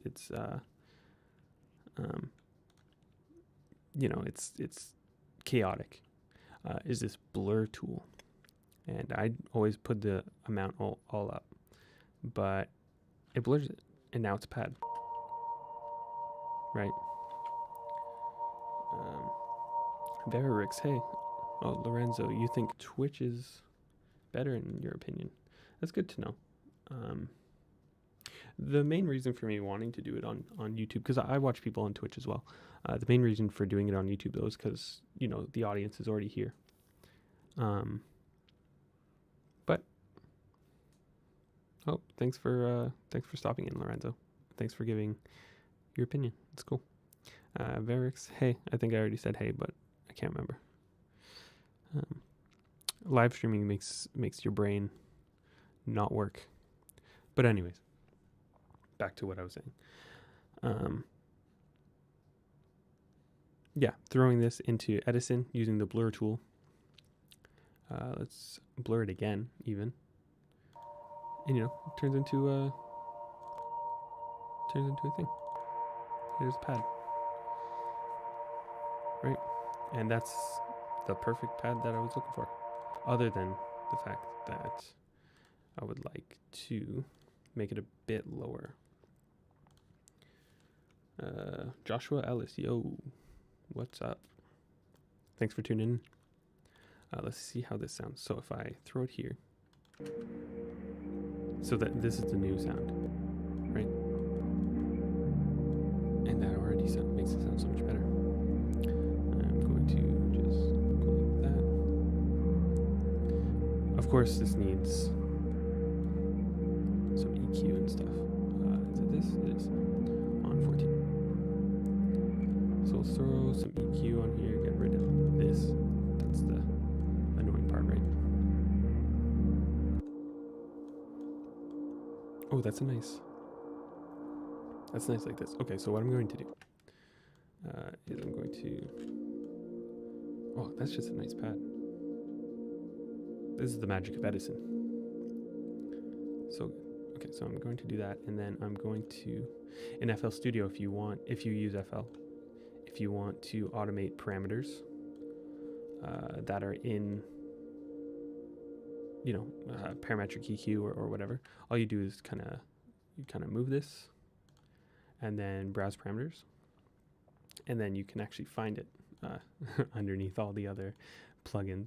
It's the band 6 level, right?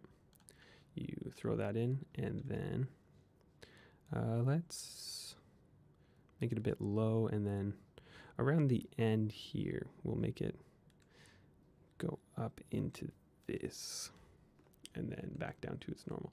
So we'll watch that in the parametric EQ. Ready? So we'll just try to keep this open. And you can see it's raising. That is a nice noise. We got pretty lucky with this Edison. And yeah, you can see this. Actually, I'm going to make it a little bit more. Yep. Maybe a little bit less. And then it'll just come back down. It kind of adds a little bit of extra texture to the pad.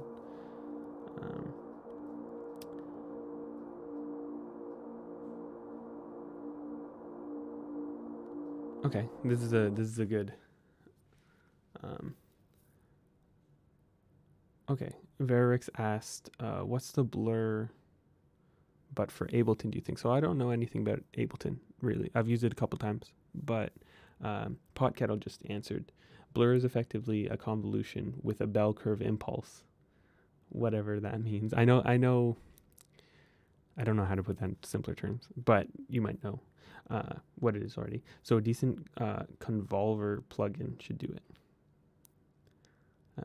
So Ableton should have something called a convolver, and that's what it'll do.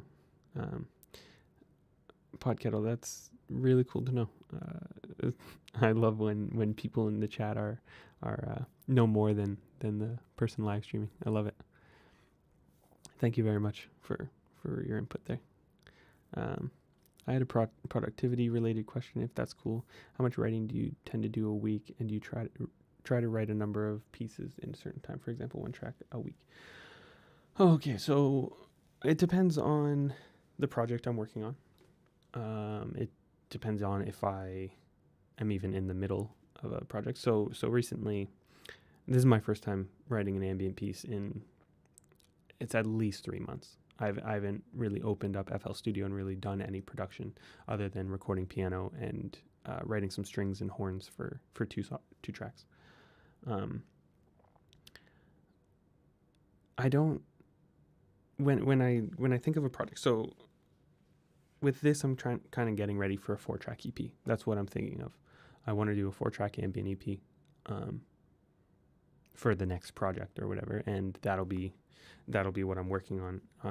As for if I write out or plan on a certain number of tracks a week or a day or whatever, I don't. I just kind of work on it every day, and whenever I have it, then we're good. But with that being said, when I'm not working on a project or I don't have a project in mind, like after I'm just finished a project, such as the album that's coming out on Friday, I tend to not worry about writing every day. I don't even play the instruments every day, just kind of whenever I want to. I don't put any pressure like that on myself, even though I know I should. You should be productive every day, honestly, to hone in on your craft and stuff. But sometimes it's hard to, Verix and Potkettle are having their hybrid reverb conversation. I'm just going to read it out just for anybody who's watching and this might help them. So blur is essentially, Verix is asking if it's essentially a hybrid reverb with a bell curve EQ or impulse. And Pot Kettle says, yep, it's basically a reverb with a massive pre and post tail. That's really cool to know. But it's mathematically defined as a bell curve shape. Thank you very much, Pot Kettle. That's really interesting. I always just clicked blur on Edison and called it a day. I should probably, it's really cool to, dive into those things. I never even thought about looking at exactly what it was, but what you said makes sense. No questions. David says, no questions, just a thank you for your music. Working on my video/photo portfolio and listening to you in the background right now. Awesome. Thank you so much, David. Sorry, everybody. My throat is quite dry. I might have to go get a water, but I'll try to not. Yeah, thank you so much, David. That's cool. All right, let's get back to this. Let's listen to this kind of higher pitch pad that I was making.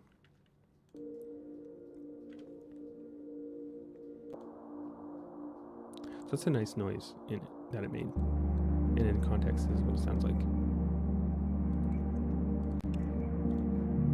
So let's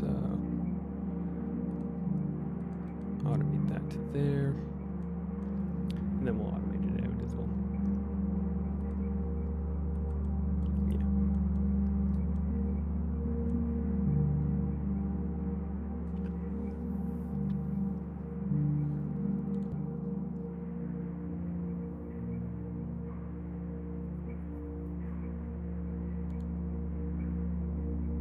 That's cool. This is a cool track.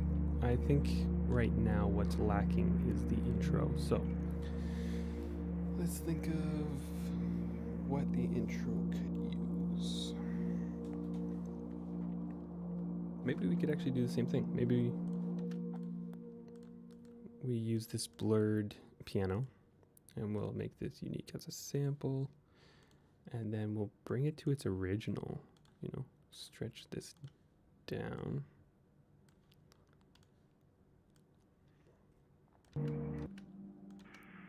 Yeah, it's just, actually, sorry.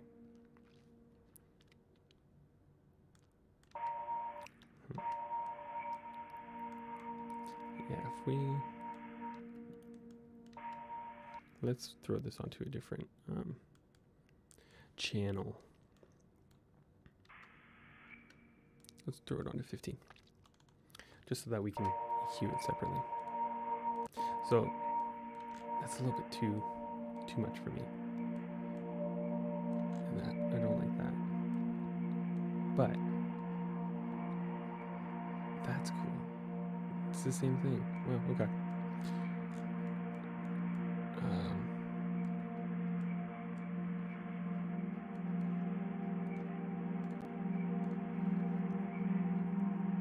Just gonna automate the volume in and out. Only have it going to there.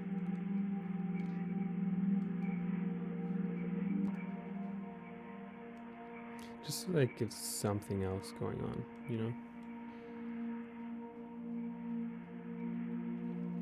Nawid. I see you make really fast decisions while writing. I'm struggling in leave a fast sorry. I'm struggling in leave a track as it is. I'm assuming this is writing a track as it is, so I'm looking always to find better transitions or get lost in sound design. Do you have any advice to be less critical? Yeah, just seriously, whatever you make, just kind of try to finish it.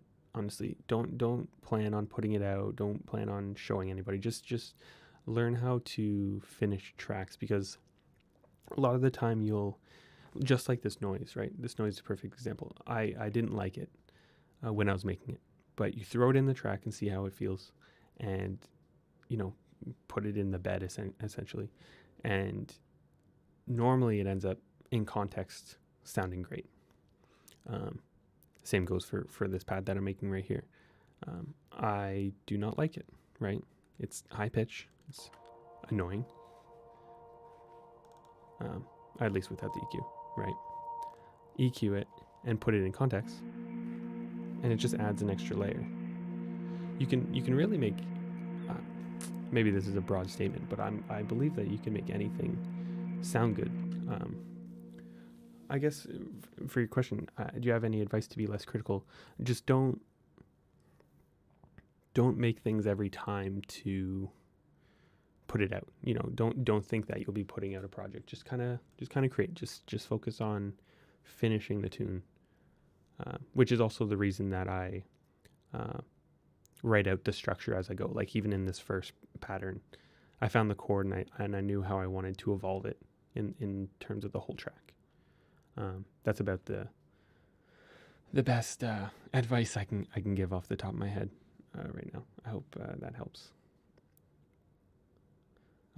CM Jackson, how did you write "And We Disappear"? It's so uniquely beautiful. I wonder how much intention goes into tracks like that, or do you just generally play around organically until something clicks? So with "And We Disappear" in general, I can always pull up the project file in another stream when we're going through tracks that have already been made. But I knew that I wanted to make an ambient track with the horns. And typically the way I think about that is, you have some very minimal sounds at the start and it expands into a bigger drone, a bigger pad with more frequency range. And that's when the horns come in. And if you think about it in a structure like that, you know what sounds kind of fit in like that. But other than that, other than getting the structure and stuff, it is just playing around. It's not super intentional, other than the fact that I knew I wanted horns in it. And I have a pretty distinct idea of what sounds good. Tends to be a little bit darker and a little bit more noisy. But other than that, it's just playing around, really. That's most of what I do, is just throw things in, see if it works. If it doesn't, try to make it work. And if it really doesn't, start again, always a surprise which textures you can find in every sound. Beautiful. Yeah, exactly. Especially when you're using things like randomizers. And I consider blur a randomizer because personally, when I click it, I don't necessarily know what'll come up since it uses the whole sample. There could be some higher end nuances and stuff that kind of get blurred into the mid-range and stuff from how I understand it. Pot Kettle might object that that's not how it works, but you know what I'm getting at. What's a good impulse for that, do you think, Pot Kettle? Yes, you guys can speak about that in the chat. Thanks, appreciate it, thank you. I'm low-key thinking about just making a whole aesthetic video series with just your music because it all fits together. Yeah, do it. I mean that's my dream, right? People just connecting with the music and using it in their art and stuff. That's awesome. I find that a lot of filmmakers and stuff sort of do that when they gravitate towards my music. It seems to be an all or none kind of thing, where it either really connects or it doesn't. But thank you. I can't wait to check out your stuff.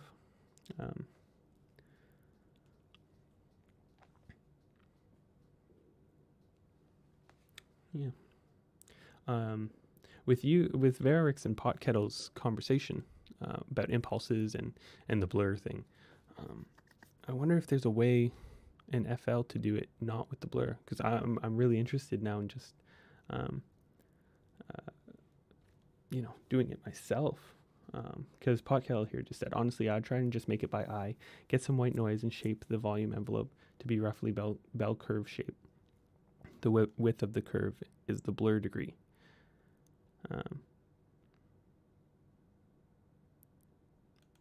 Yeah, I would love to play around, because I'm sure. So if I go to Edison right now and I click blur, what I get right now, oh, look at this. Would you look at that? Okay. So right here, I could actually mess with the impulse and how it, and then offset and amount. Okay, I'm glad I did this stream now because this is already opening my eyes. And state files, whoa, would you look at this? There's a denoiser in here, an EQ, spectral mask. Wow.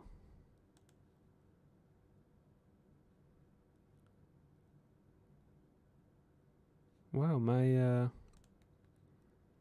mind is blown. Okay, so I'm just gonna. Sorry, guys, I'm getting caught off track here, but I'm going to throw this back in. Right, this is how it sounds before. Oh, sorry, the automation. Right. Excuse me. No, pod kettle. Sorry, dude, we're hijacking your stream. No, I'm loving this. I'm super interested now. I've never even thought to look more into this blur thing. Okay, so a regular. I'm assuming this was the. Oh, that's the alt default. So normally it affects it like this. Right, it just tail at the start, tail at the end. Oh, come on. But what happens if you just...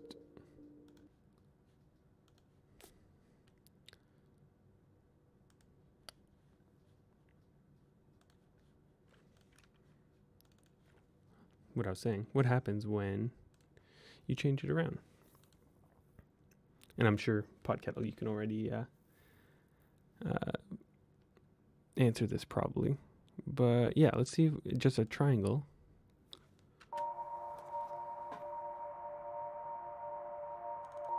I don't hear much of a difference, probably because I chose triangle. Yeah, I hijacked my own stream. Ridley said, "Oh, don't check out all my videos. I hate most of what." Well, I'm the stuff that you're proud of. Like I'm excited to see what you're doing. Everything can be inspirational and inspiring in general, right? Quentin, oh wow, how long have you been doing live streams? It's great to see how you're making this. I only just started. Last week was my first one. This is my first one that I've ever tried to make music on stream. Most of the time I'm going through project files, and me and an artist called Jack and Water, his name's Will, we'll play Minecraft every once in a while. Tomorrow we're doing a live stream, me and Will, where we're going over some demos that were never used and stuff, which we're pretty excited about. But I'm hoping to continue. I feel like I've done a bunch, like today, tomorrow, and Thursday are going to be live streams. But I think I'm going to slow down eventually. But yeah. Okay, let's see what happens. I'm just going to kind of throw in some stuff, and I'm also going to not make it centered. And we're going to go like this. What happens?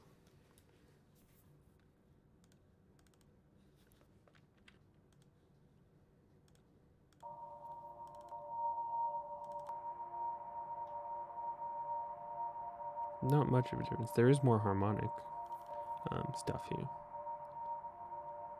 I'm gonna look more. I'm gonna look at some stuff to study up on this, because this is really, really interesting, and I'm really glad you guys brought it to my attention. Podkettle and Varix. Yeah, it's not going to be much different. The idea with the bell curve is it slowly introduces future samples and fades them out at the same pace. The pulse one will sound a bit different. Pulse one. Okay, let's try that before we move on to writing the track again. No, wait, I'm sure this is what you talk about with, you can get sidetracked when writing and stuff, but to me this is the fun part, personally. Look at that. Let's go with pulse.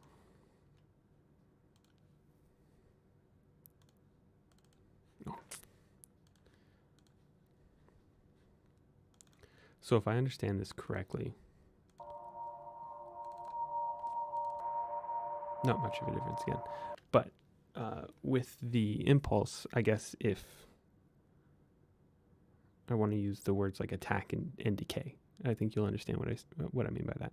But if the attack is steeper, it won't be. It'll search for the future samples quicker and fade them out longer. So technically, it should be a different blur. I'm sure it would come up more if I had a high attack, like just one note of piano. Dude, add a freeze reverb after I mess with the size. It's beautiful.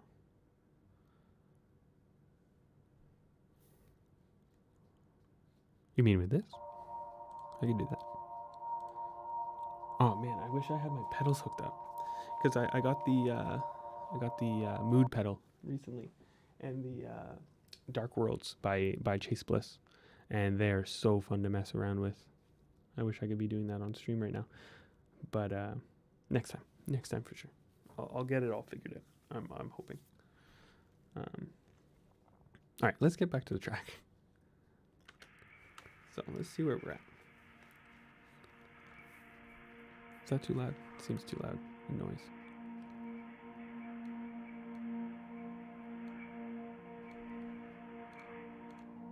That's not supposed to be playing yet.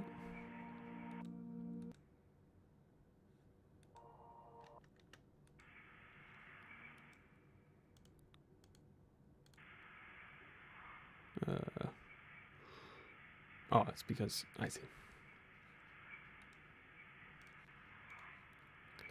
That's right there. And we will make it slowly come up. Okay. Yeah, pot kettle, please do. Please do. Also, if you have any, resources to read about it, that'd be great too. Just like, I'd like to really understand how it works. I see, great. I've been listening to your music for about 4 to 5 years now. I think it's really nice. Started with your song Surfacing. Awesome. Yeah, I've been listening to Surfacing in a long time. I'd love to relearn it on piano. That'd be fun. But thank you. Thank you very much. Sorry we got to go, but thanks so much again for doing this. I'll catch the full video tomorrow. Cheers. Yeah, thanks, Lamondo. We've been doing it for almost 2 hours. Probably about an hour more. Yeah, we'll see where it goes. We'll see where we go. But thanks for catching it. Thanks everybody for catching it. Really, really, really appreciate it. Yeah.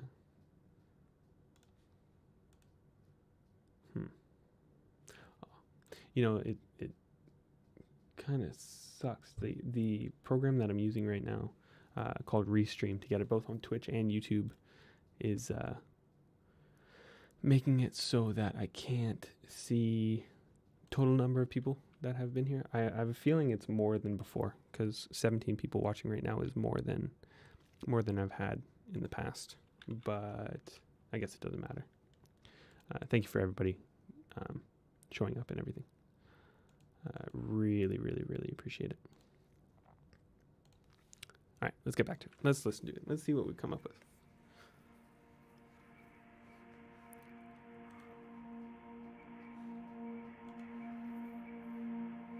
That noise is pretty annoying, but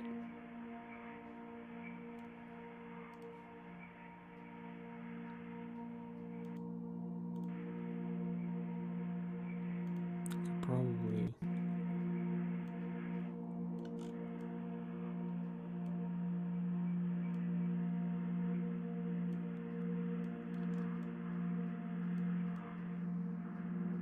that's nice. Yeah. Just getting the around 1K hertz. That's much nicer. I'm actually gonna.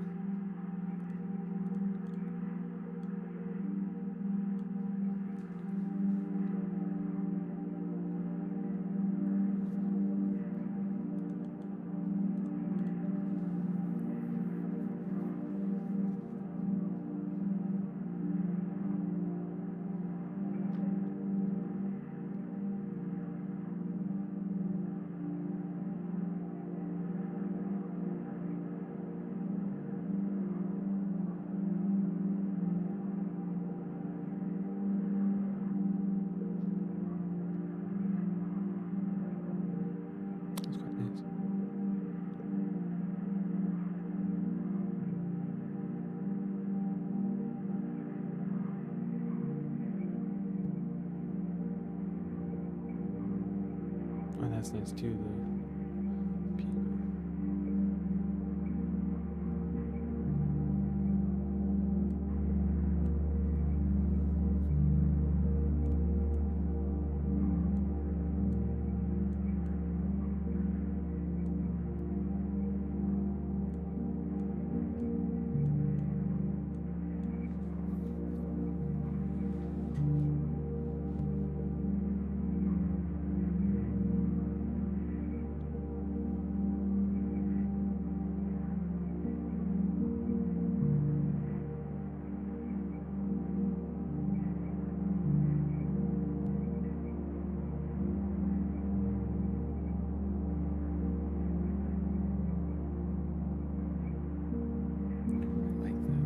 Actually going to bring that band up the whole time. I like that higher end noise of this pad.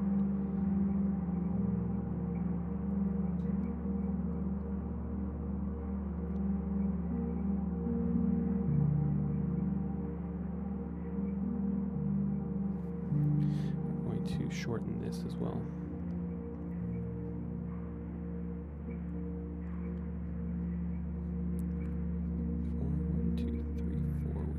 These, we're going to go like this essentially,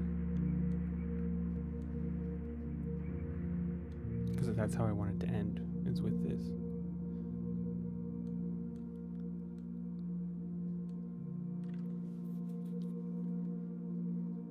Actually, maybe even bring the whole thing like this. One, yeah. Oh, there, yeah. Because this will start fading out, and then it'll just be this, and we can, that's nice.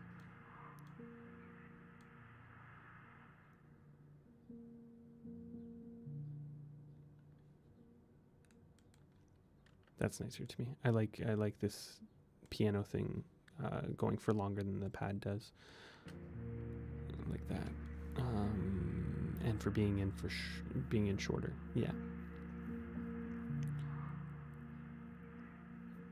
it's really good. How do you decide on the BPM for an ambient project? At the start of the stream, you'd see FL Studio opens at 130, I think, or 140. I just kind of brought it down and then stopped randomly. Personally, I think this is a little bit actually too fast for this track. But yeah, it's just kind of random. Unless I have a specific melody in my mind, I'll just kind of throw whatever in between 70 and 120 normally, I think.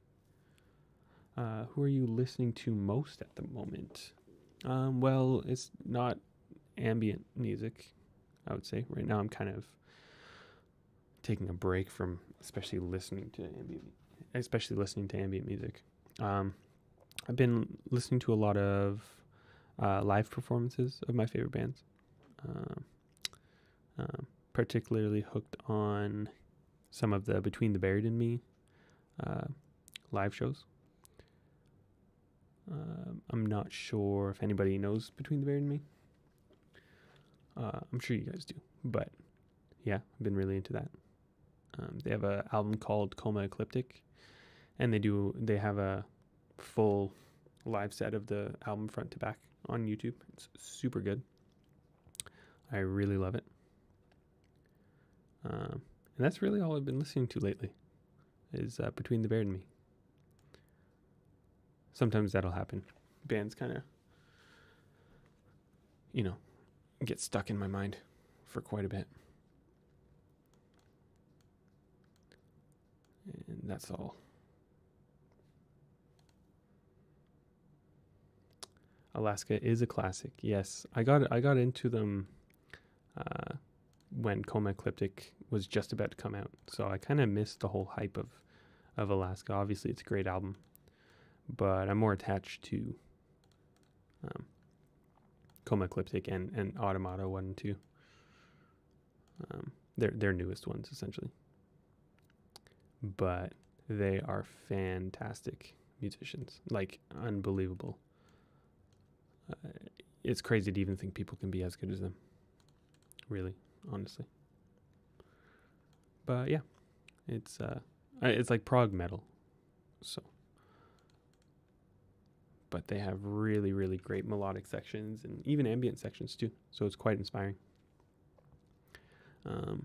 Let's see, what else can we add to this project? It's pretty bare bones still. I want to do something crazy.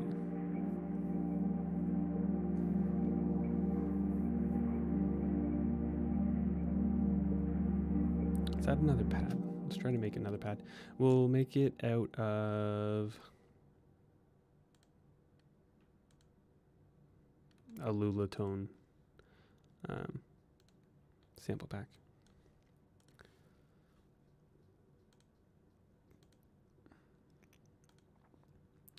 I'm going to, he released this one called Vinyl Tones, where he's got a glockenspiel, a guitar, an oboe, and a portaflute. And I think I like the portaflute. But my Windows Explorer is freezing for some reason.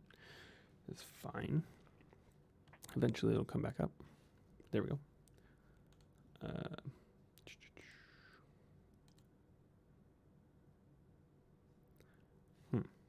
For some reason it's not there, so I'll just go through this. Oops.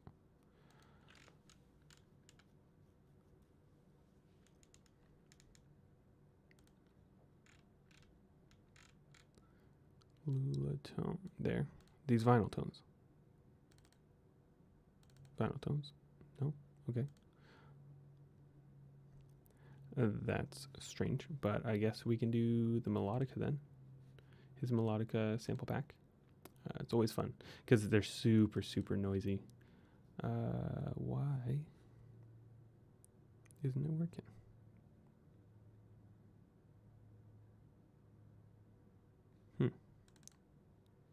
Okay.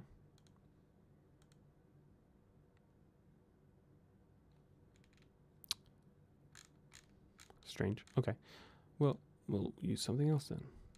I feel like I've said that 1,000 times this stream.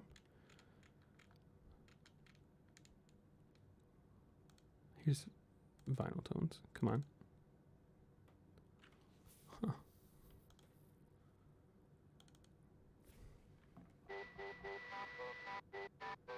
That's what it sounds like.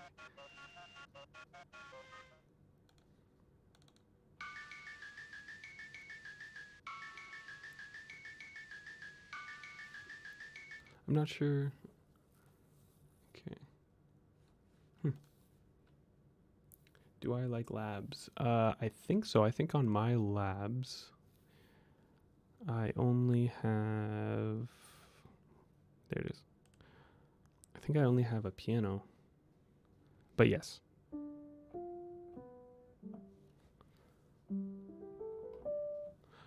I like it a lot.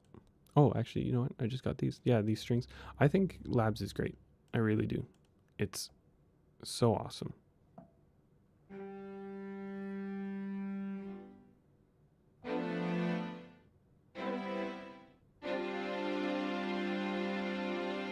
You know, you can't really go wrong with it. Oh yeah, you'll see in 5 seconds. We trust your ears. Yeah, but I have the other strings. Oh, I got a choir and modular pianos. I didn't know I had all this. London Atmos. These Arctic swells are really, really good. If anybody knows them.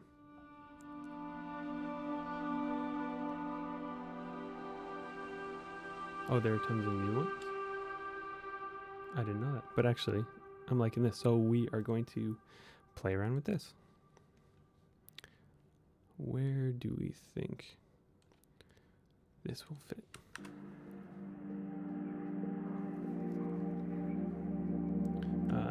We trust your ears. I'm gonna have to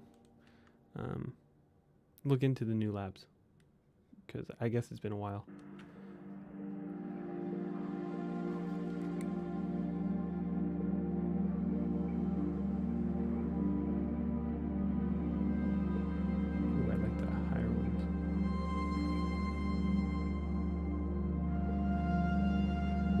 That's a good idea. Okay, that's what we're doing. It would be really nice running these through tape. I feel like just getting that kind of, getting these all a little bit rusty, if you want to say it that way.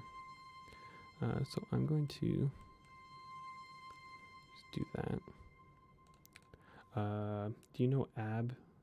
AB piano book or A flat piano book? I don't.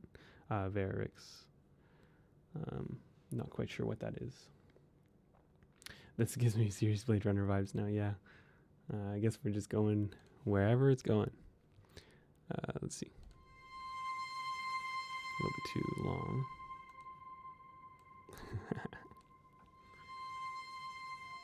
BV Dub, yeah. Yeah, I know of him.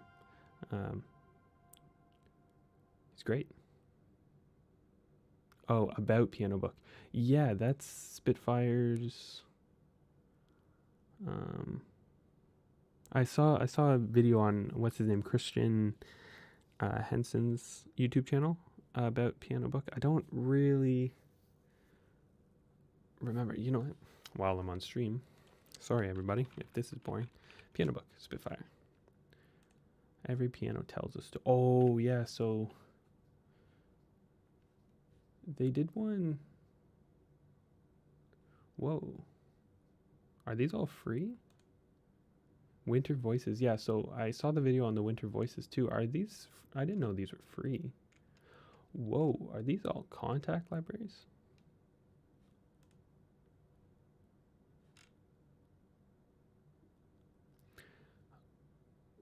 Wow. Holy. This is pretty huge. So everybody just kind of puts in their own libraries? Wow.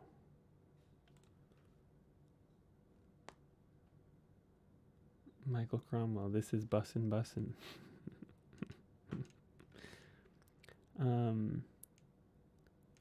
Even the choir libraries too. Holy. The Quiet Choir. I can go through a quick. Hopefully this isn't too loud.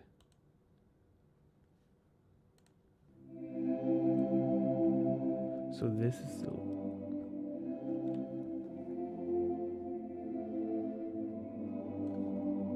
Wow, this would be fun.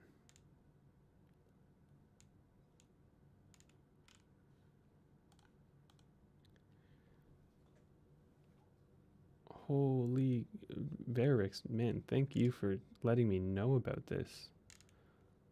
I am going to go through and find and download everything later on. And even the kalimba ones.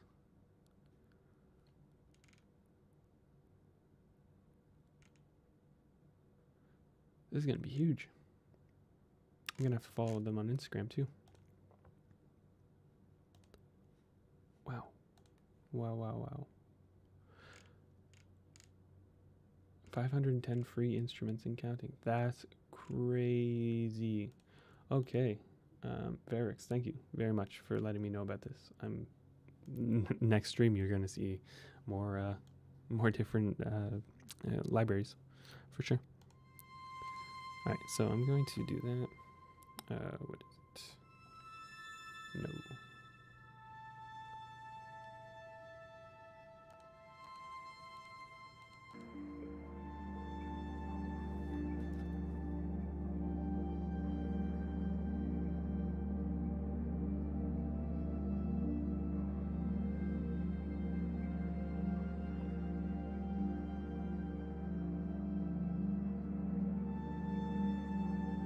Okay, I'm just going to do the fifths here.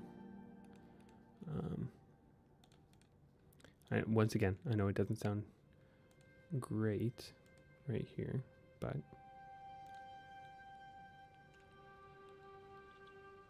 and then I'm also just going to do a low C.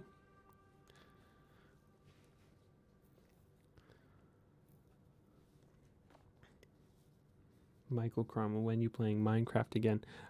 Me and Will are going to be playing Minecraft tomorrow. Well, potentially tomorrow. We're going to be going over demos and stuff.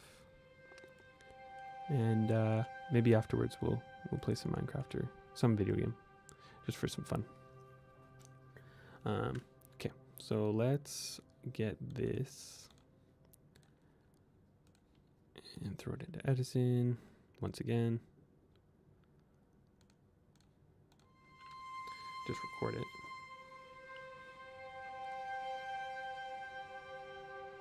And I'm essentially I'm gonna make this into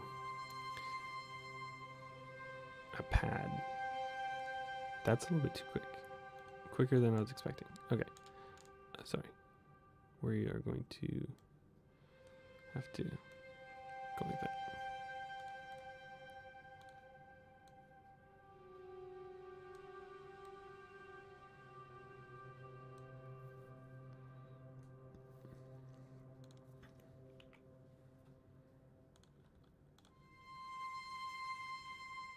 Almost sounds like a flute or something. The problem I do have with labs. Sorry guys, one more time. The problem I have with labs is that everything is affected already. I'm sure I can make it more dry, but I'm not going to. Should be fine.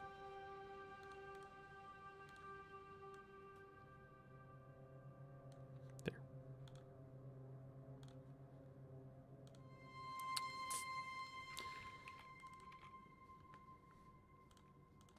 Alright, hopefully this will be good.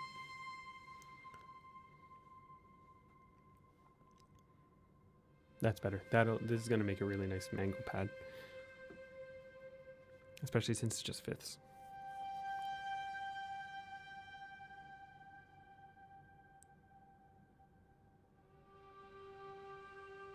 The low end should too.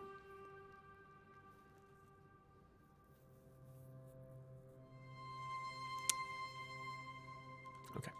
Well, screw the low end then. Okay.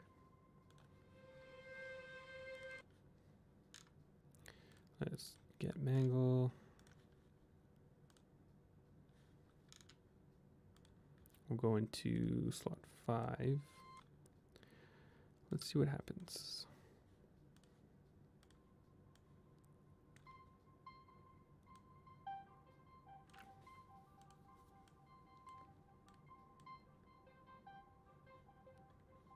Sounds pretty cool already, actually.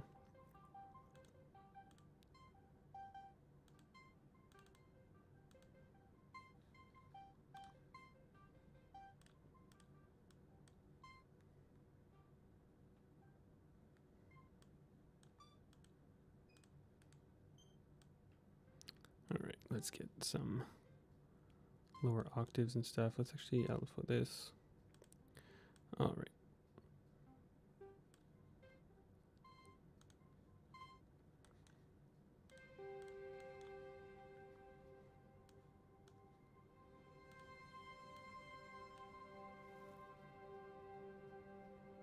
Add some drums to this. We can mess around, yeah. Let's try it. Once I'm done this, it'll just be programmed drums, just with some maybe Abbey Road drums.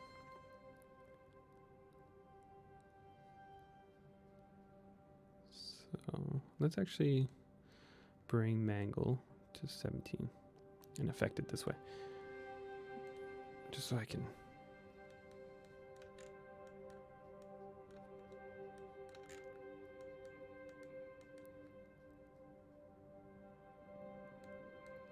Okay.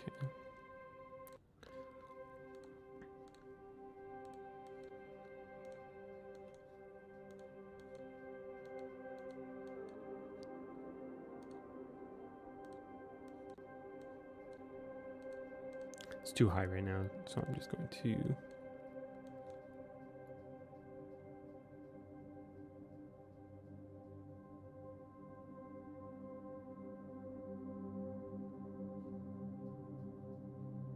in the grand scheme of things at the track, let's see.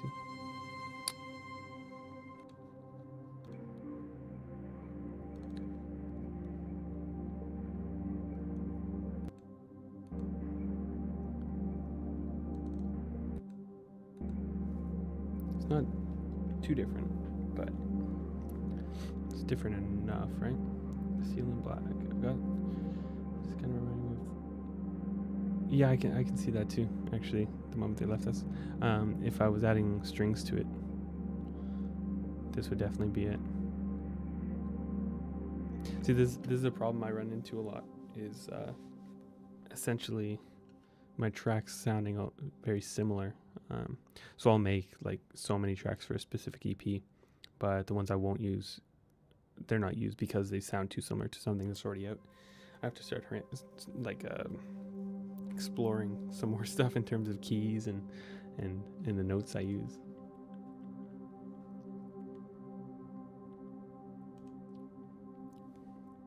Not that it's necessarily a bad thing. It's definitely fun to make, and especially on a stream, it's kind of perfect. But yeah, let's.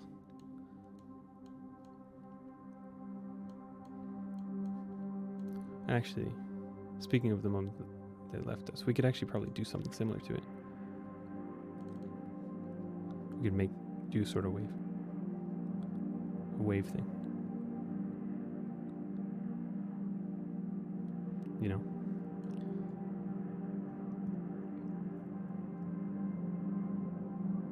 I don't like the higher pitch one.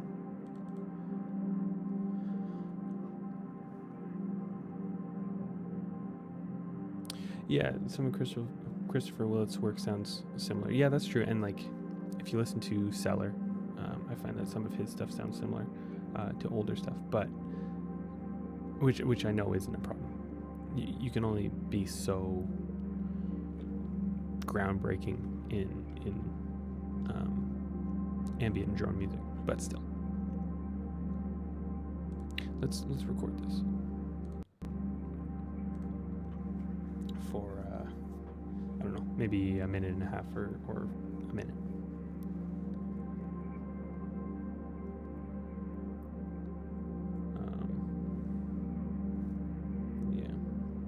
It sounds nice enough, right? I do wish that I had my tape machine and stuff and mood and everything. I find that just these new little toys that I have been making a big difference in making unique sounds compared to my other music. But that's okay.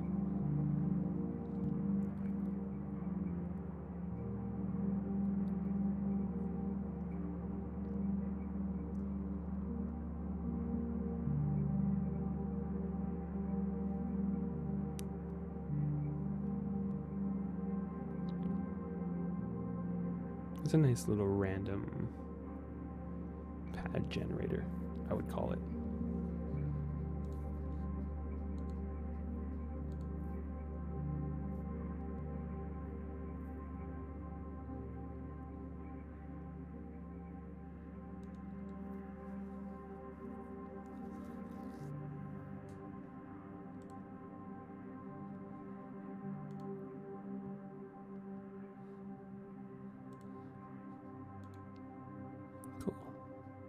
Very cool.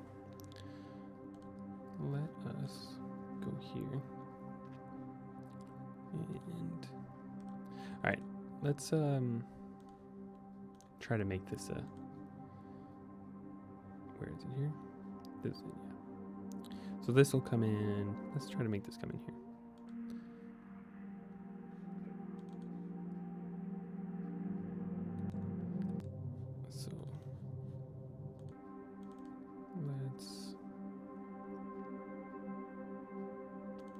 Let's open this and let's go like this, and then maybe we can throw an amp on it. Let's turn it down before we do that. Actually, you know what? I got an idea. Classic.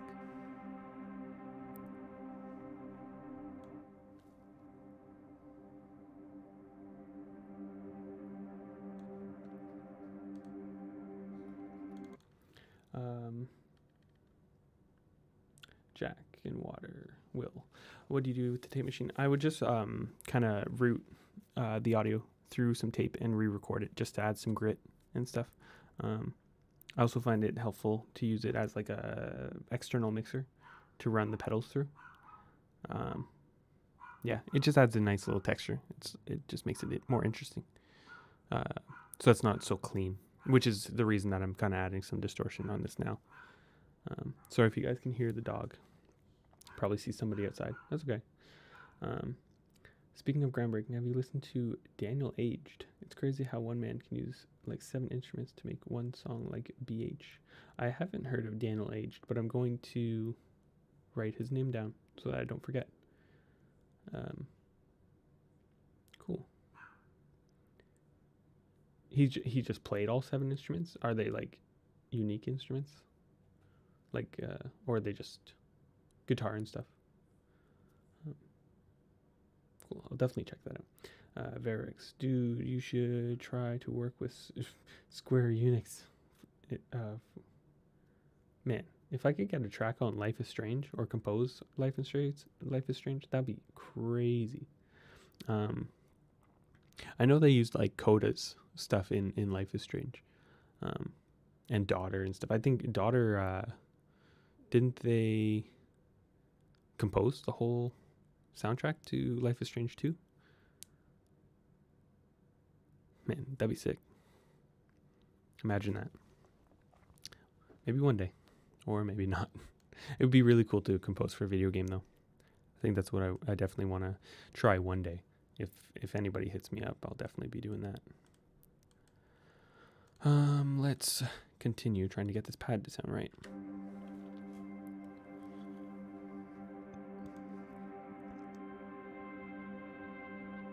It's a nice sound, just like this, but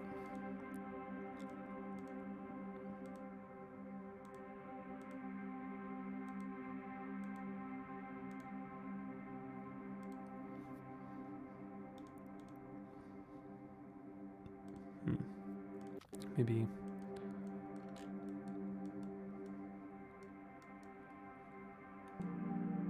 yeah, that's nice. I like this. Okay. So we are going to add Pete Barker. Are you a fan of John Hopkins? Yes, I am. I haven't listened to a lot of his work though. I know what is it, Singularity, and I hope I got that name right. Let me look it up on Spotify. But I've never like listened to a full album through. Obviously, he's a legend and everything. I should probably listen to him more often. Yeah, Singularity. When that album came out, I remember it was a really, really big deal. And obviously I've heard of his Brian Eno collabs and stuff like that. But I should definitely listen to him more. There's a lot of people I should listen to more, honestly.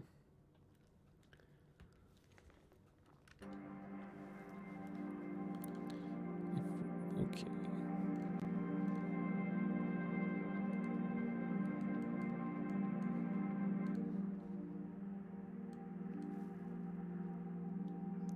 Yeah, I know some of his ambient stuff is definitely fantastic.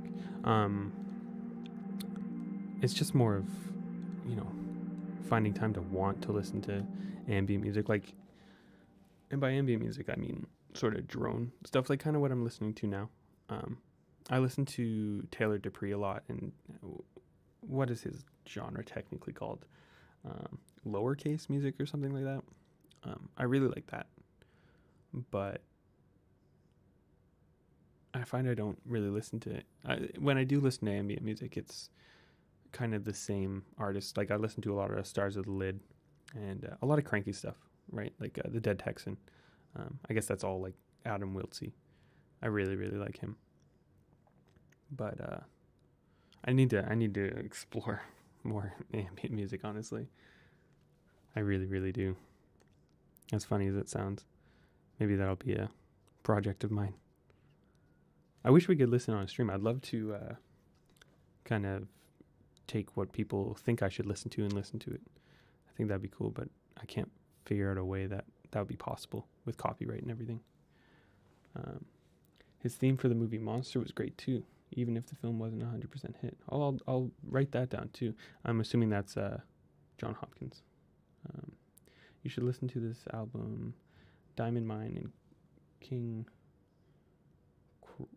Creosote. Okay, cool. I'm going to save it right now on my phone so that I don't forget. I mean, even the names of his albums and stuff are so cool. Actually, I really liked his version of Dawn Chorus that came out recently. I did see that and hear that. Obviously, it's not his track, but I really liked it. A Small Craft on the Milk Sea, man. I wish I came up with that. Diamond Mine with... Is that on Spotify? Oh, just Diamond Mine.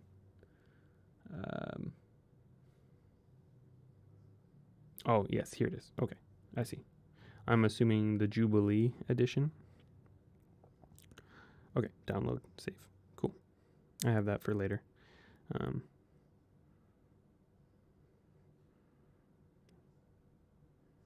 Love it. Love it. I'm going to listen to that tonight. I've seen Started Lit and Win. Oh my God. Seeing them live would be so awesome.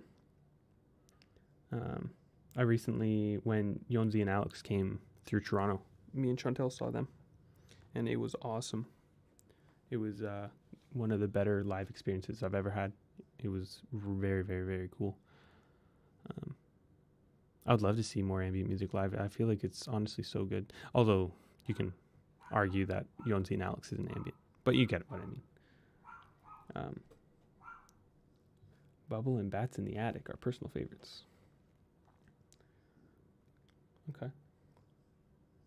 Cool. You friend or talk to Eden at all? No, like Eden is one of those people that like he just supports my music a lot. We don't really speak. Every once in a while there'll be an email or whatever, or a Twitter DM, but other than that, not really. Just because there hasn't been a chance. Yeah. We wouldn't know each other in person or anything. I'm in Toronto and stuff, so it wouldn't really work out. Yeah, Stars of the Lid. I mean, do they even still do live shows? I mean, well, obviously not now, but before the pandemic, Stars of the Lid live. Let me look it up. In Toronto. Looks like they were here in 2015, and they were here in 2018. No. I'm gonna have to look it up because, man, if I could see Stars of the Lid live, that would be that's a bucket list thing for sure. Do I listen to death metal? You could maybe classify it as death metal. I'm not a big fan of death metal as I am of like prog and stuff now, and like metalcore and stuff. Like, who's even considered death metal?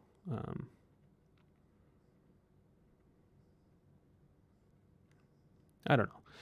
I have picky taste when it comes to metal. Oh, Varix, that's awesome.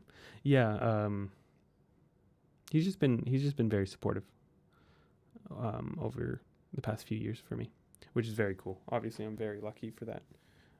I know I would like to speak to him more, but he's a busy dude.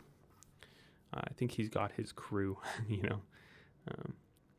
But just being on that New World Tapes album is the coolest thing ever.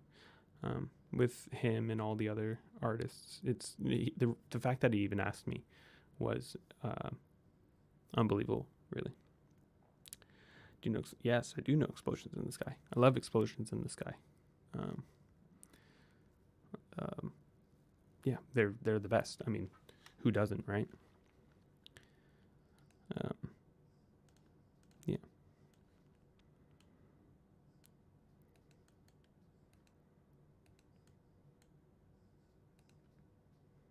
Let's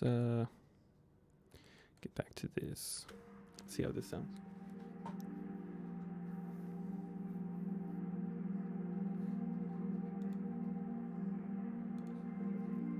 Oh, that's a nice. I actually end up really liking this. It's a little bit loud though.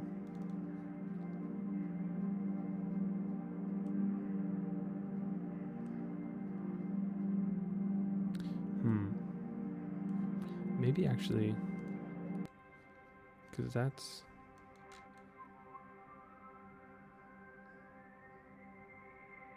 the annoying part, and I can hear it too. That I would like. Maybe if I go like this and get the pitch pedal. I just want a little bit of low end in this.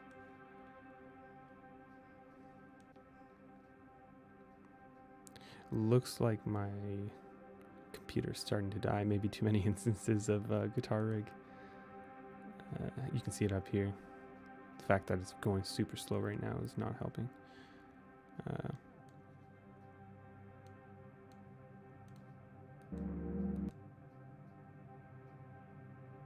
That helps a bit, right? Let's add a bit to the low end.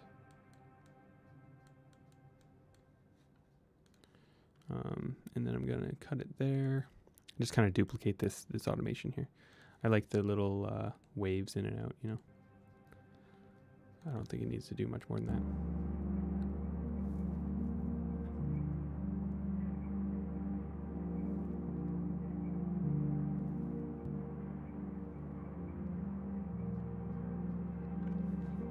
Oh yeah, you can hear it there. That's nice.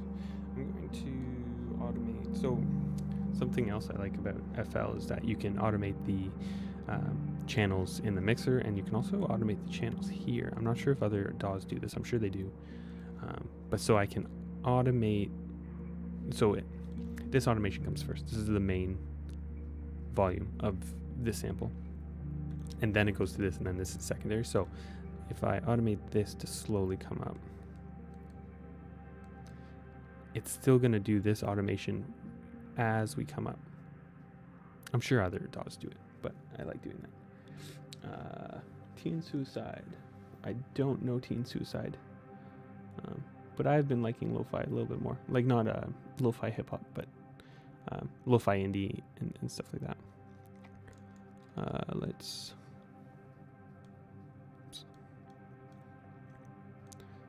get this, and then we will go like that. Now it's gone.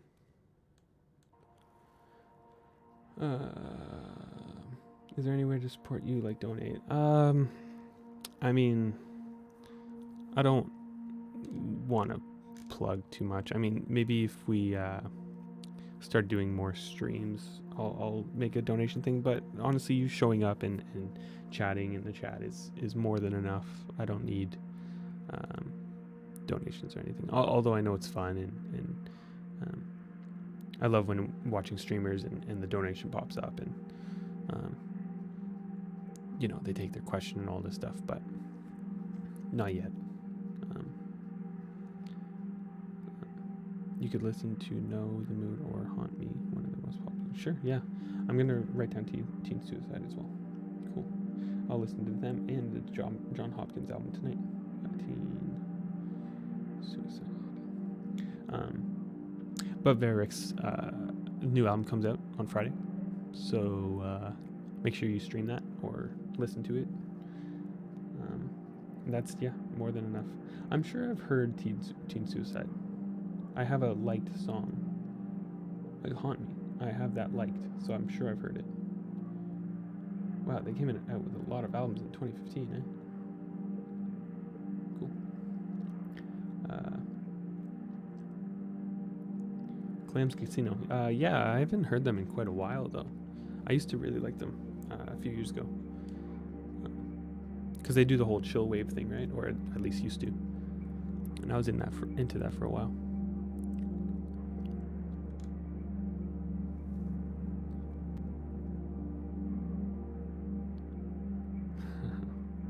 Nirvana, yeah. It's pretty cool. When I was younger, my stepdad used to always play the unplugged MTV live thing. He had it on DVD. and that was pretty awesome. Big fan of Nirvana. I don't listen to them as much as I should, but you know. Yeah, just kidding. Of course, yeah. But they're great. I mean, Kurt Cobain in general is a very interesting guy. Learning all these little things about him over the years has been inspiring to say the least. It's really cool. I'm not sure what else we can add to this track. I know somebody wanted some drums, but I'm not so sure. I'm not so sure about that. If I could play the guitar, then I would say yeah, but it's turned out pretty good. I like it. See you, Ridley. Yeah, thanks so much. I'll leave it up, and I'm sure I won't be streaming for too much longer. Maybe another 20 minutes or so. Thank you for always coming and chatting, though. Really appreciate it.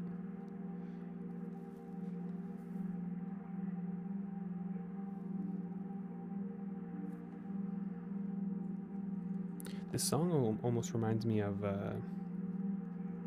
The Ocean No Longer Wants Us. I think it's in the same key.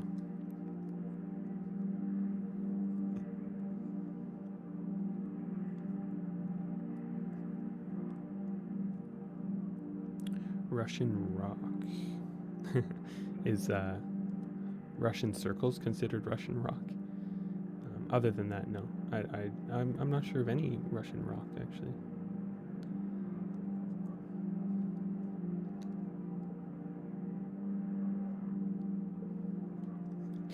But yeah, I've actually been thinking about asking Lowercase Noises to do a stream or something, but I'm not sure if there's a way to like collab on a live stream without latency and stuff.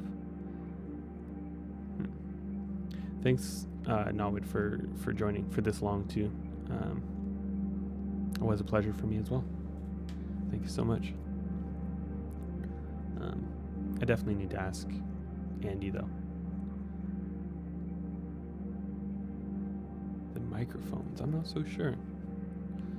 I don't know the microphones, I don't think. I'm sure I've probably heard of them, but off the top of my head. The microphones. Well, that's some cool artwork though. On the glow part too.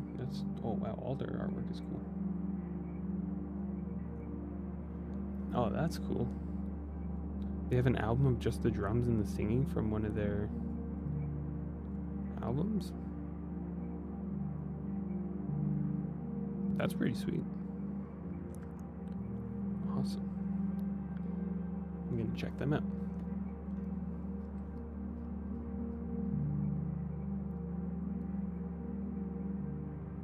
Oh, cool. Reminds you of the sounds Bear Creaney used in The Walking Dead. He also did some nice ambient tracks there. Oh, that's cool. Is there a Walking Dead soundtrack or for each of the seasons? Because that'd be cool to look into. I'm going to save this actually.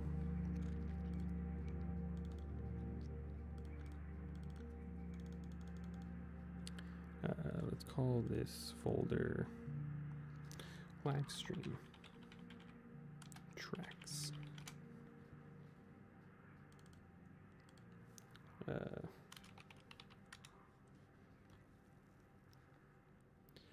French music, not so much either. I really need to broaden my horizons, it seems like. That's a nice track. This, I mean, if it didn't sound like so many other tracks of mine, I would, consider this for the new EP. Working on it for 2 hours and 47 minutes. It's not bad. What else can we do to it? This is the ambient music I like. It's super minimal, just essentially the drone with a couple like belly sounds and some noise and texture.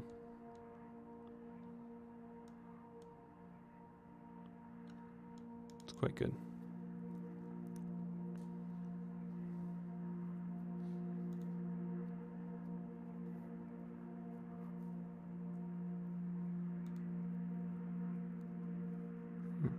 Even the intro, normally I don't like how bare bones intro, but I like this one.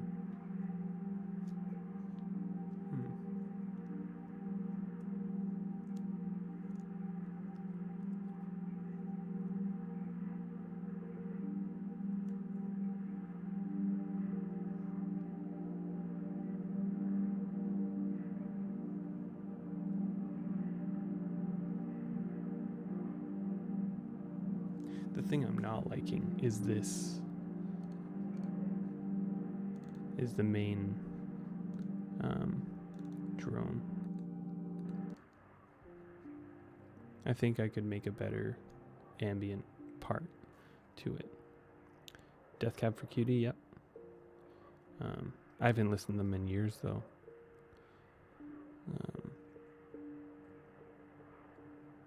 I don't really have any special stories on Death Cab.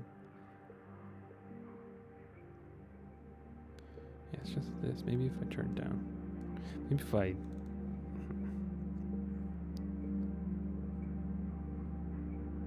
It goes together quite well.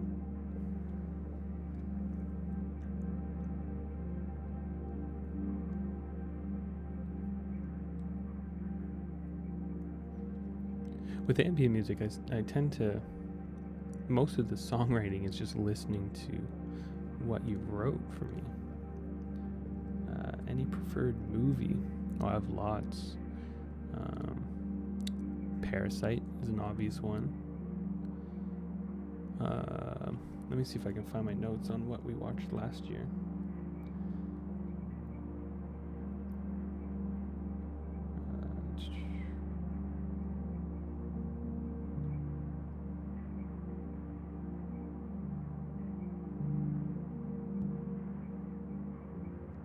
I guess not. Any, like, I mean, I'm sure a lot of people say this, but any A24 movies, honestly. Oh, here we go. Look at this. 1917 was great. Saw it last year. Greener Grass. Anybody heard of that movie? It's sweet. It's a weird movie, but it's so good.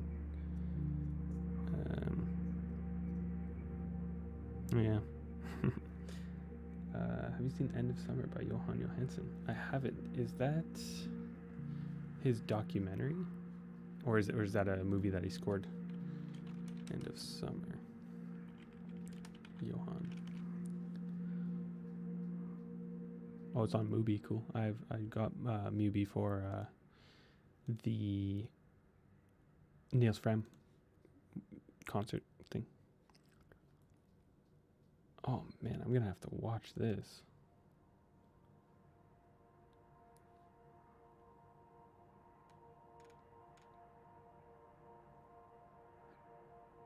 It's his journey to the Antarctic Peninsula to discover the calm scenery of a landscape changing seasons. Barely influenced or even noticed by humanity, the Super 8 film is a comforting study of a peaceful setting in one of the most crucial and endangered. Wow, that sounds really cool. And then he scored it himself.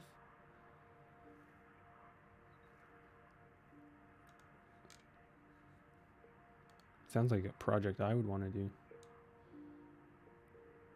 Hopefully I don't get flagged for this. But, oh, okay, cool.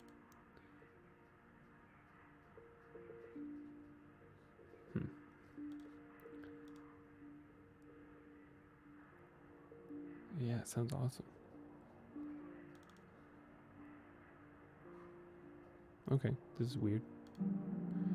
That automation didn't work. One time I was doing a live show, well, the only live show I did, and I was using FL for it as well, and the automation stopped working for the last song. It all went so smoothly, and what just happened there, how the automation didn't like read itself, happened there. It was horrible, but it wasn't that bad. But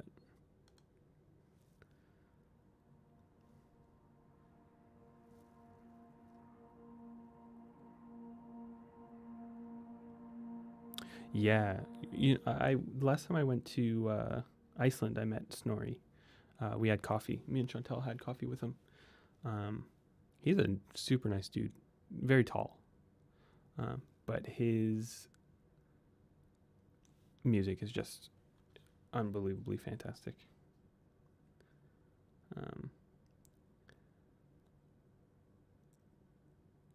Yeah, chasing the present though.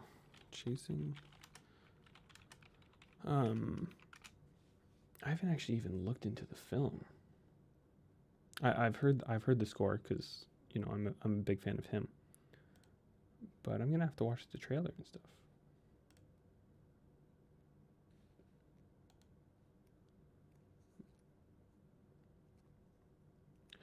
The 9,000-foot piano on Piano Book. I'm gonna have to write all this stuff down. Oh man, there's a lot of stuff for me to go through. It's awesome. I'm really excited for the choirs. Honestly, I've been wanting to do some choir stuff for a long time, and maybe with Piano Book I'll be able to finally mess around with it and maybe possibly score to actually get some choir recorded. That's how I want the next album to be. It's very vocal based. I think that would be really, really cool. Not this EP, obviously, but the album that I am trying to conceptualize before writing it. I think that'd be awesome. Like, just think about, imagine Because Finally It's Everything, but as choir, or at least choir in it. I think that'd be awesome.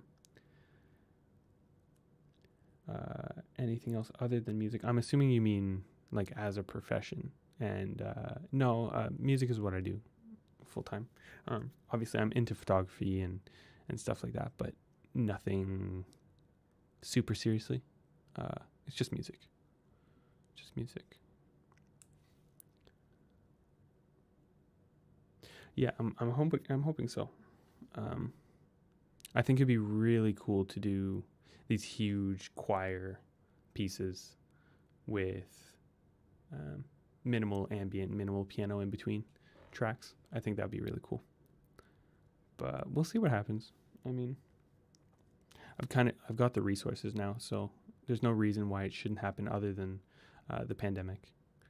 So hopefully, fingers crossed.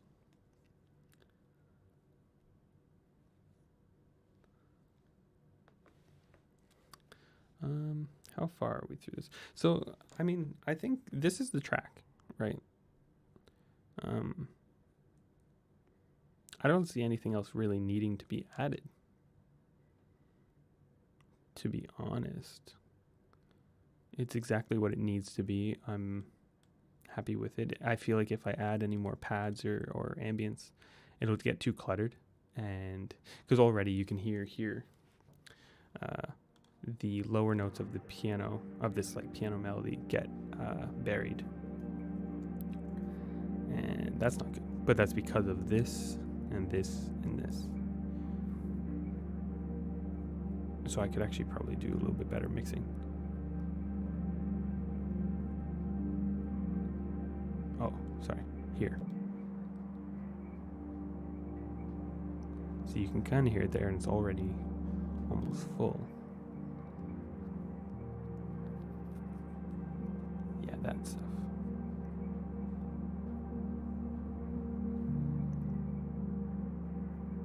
Yeah. Well, actually, you know what? They're not buried too bad. But yeah, Oliver Arnold's stuff when he did the choir versions were astoundingly good. Yeah. Oliver is a big influence of mine. He's kind of the guy I stuck to when I got serious about creating music. I'm not sure there are any bad songs from him that I can think of. If I go through Spotify, it's just super good. Even his like little documentary projects and stuff, like they're so inspiring. I'm so jealous of what he can come up with.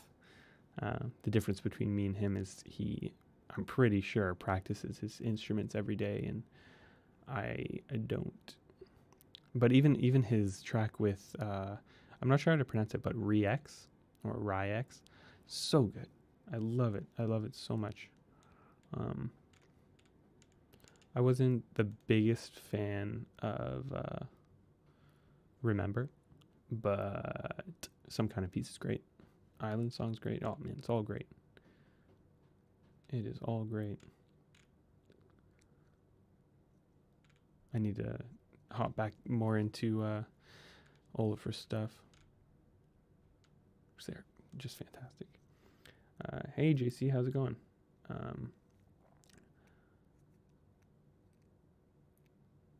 Oh, awesome. Liz, yeah, the Walking Dead tracks. I'm gonna have to look those up because I haven't watched it in quite a few years. But from what I remember, the score was great, if not perfect for it. So I'm gonna have to definitely check it out. Piece 2. I'll write that down. Saw Oliver live once. It was a wonderful night. He's so good at making things relatable. Yeah, I can imagine. I missed him when he came to Toronto, unfortunately. Would have been a great show, but we saw Nils Fram a couple years ago. The same year, we should have seen Oliver, but something must have come up, or maybe the tickets were too expensive. I can see that being a thing. But yeah.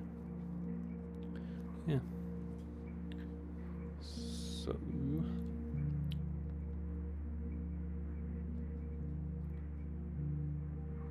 yeah.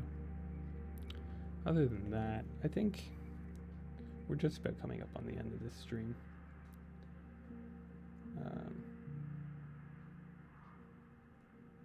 Yeah. Oh, Erlen Morales. Hello. Ah, everybody's joining right at the end. But I am going to keep the stream up for everybody to listen to and to see how this track was created. I guess we can listen to it one more time. It would be a cool idea for a stream too, to take this and kind of remix it, through some tape and add some more effects through the pedals with it and stuff. Once I get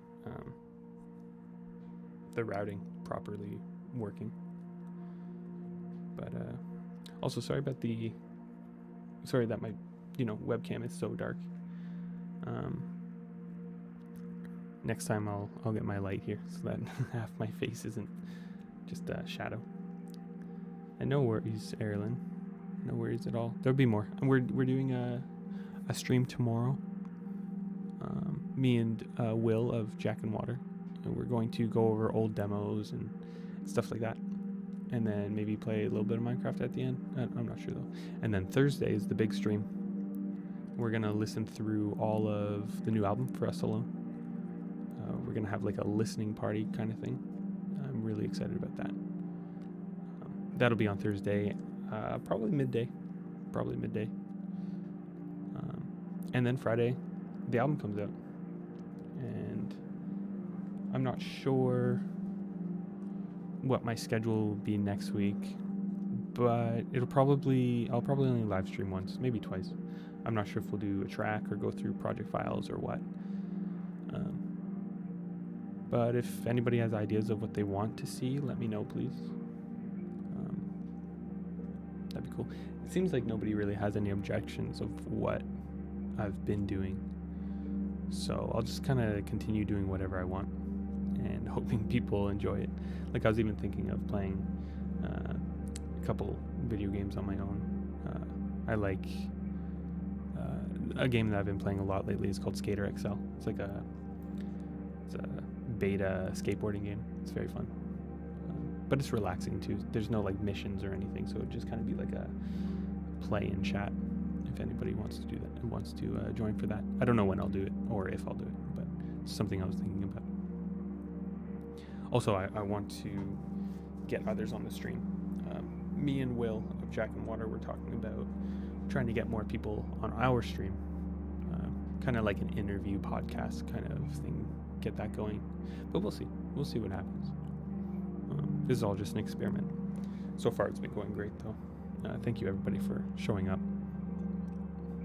and especially for chatting in the chat. It makes it a lot more bearable when people are actually interacting. Not that you ever weren't, but that was my main worry. So you probably couldn't hear the track because I was speaking over it the whole time. But we'll listen to it again. Zach Booker, your song North is one of my favorite and beautiful that I've heard. Thank you very much. Yeah, that was the first ambient song that I thought of putting some horns in, and it really worked out. It's one of the tracks that I'm most proud of, I think. Maybe I could try to find the project file for that one for another day too. Maybe I should just find the project files for all the tracks. Keep up what you're doing. Thank you, Varix. It's super cool to have your support. Anybody watching on YouTube right now too, it's also streaming on Twitch if you'd prefer that. I'm not really paying attention to Twitch at the moment, but yeah. It looks like 5 people followed me over there today, since this is the first stream on Twitch. But yeah, if you prefer that, go on over there. I don't know which one I'll stick to, but you know. Yeah, exactly, Podkettle. That's what I'm hoping for. You know, get a community up and running and just kind of hanging out whenever, and hopefully becoming more productive this way too. It'll give me a sort of reason to work on things every day, or at least every week. Just to know, especially too, that people are listening. You know, maybe it gives a little bit of like a need to do it. You know, because I'm a big procrastinator for sure.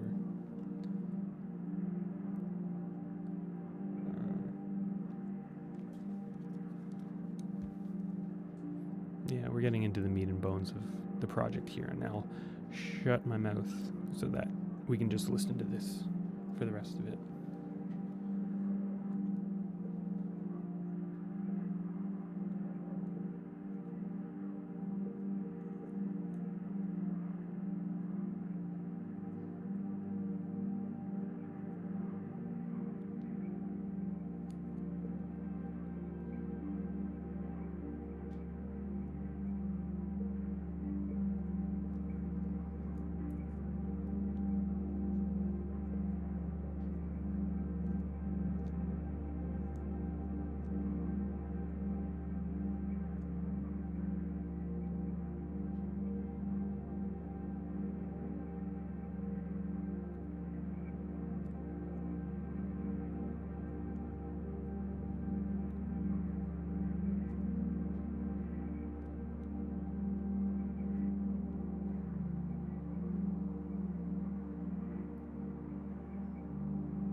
Yeah, that's a nice track.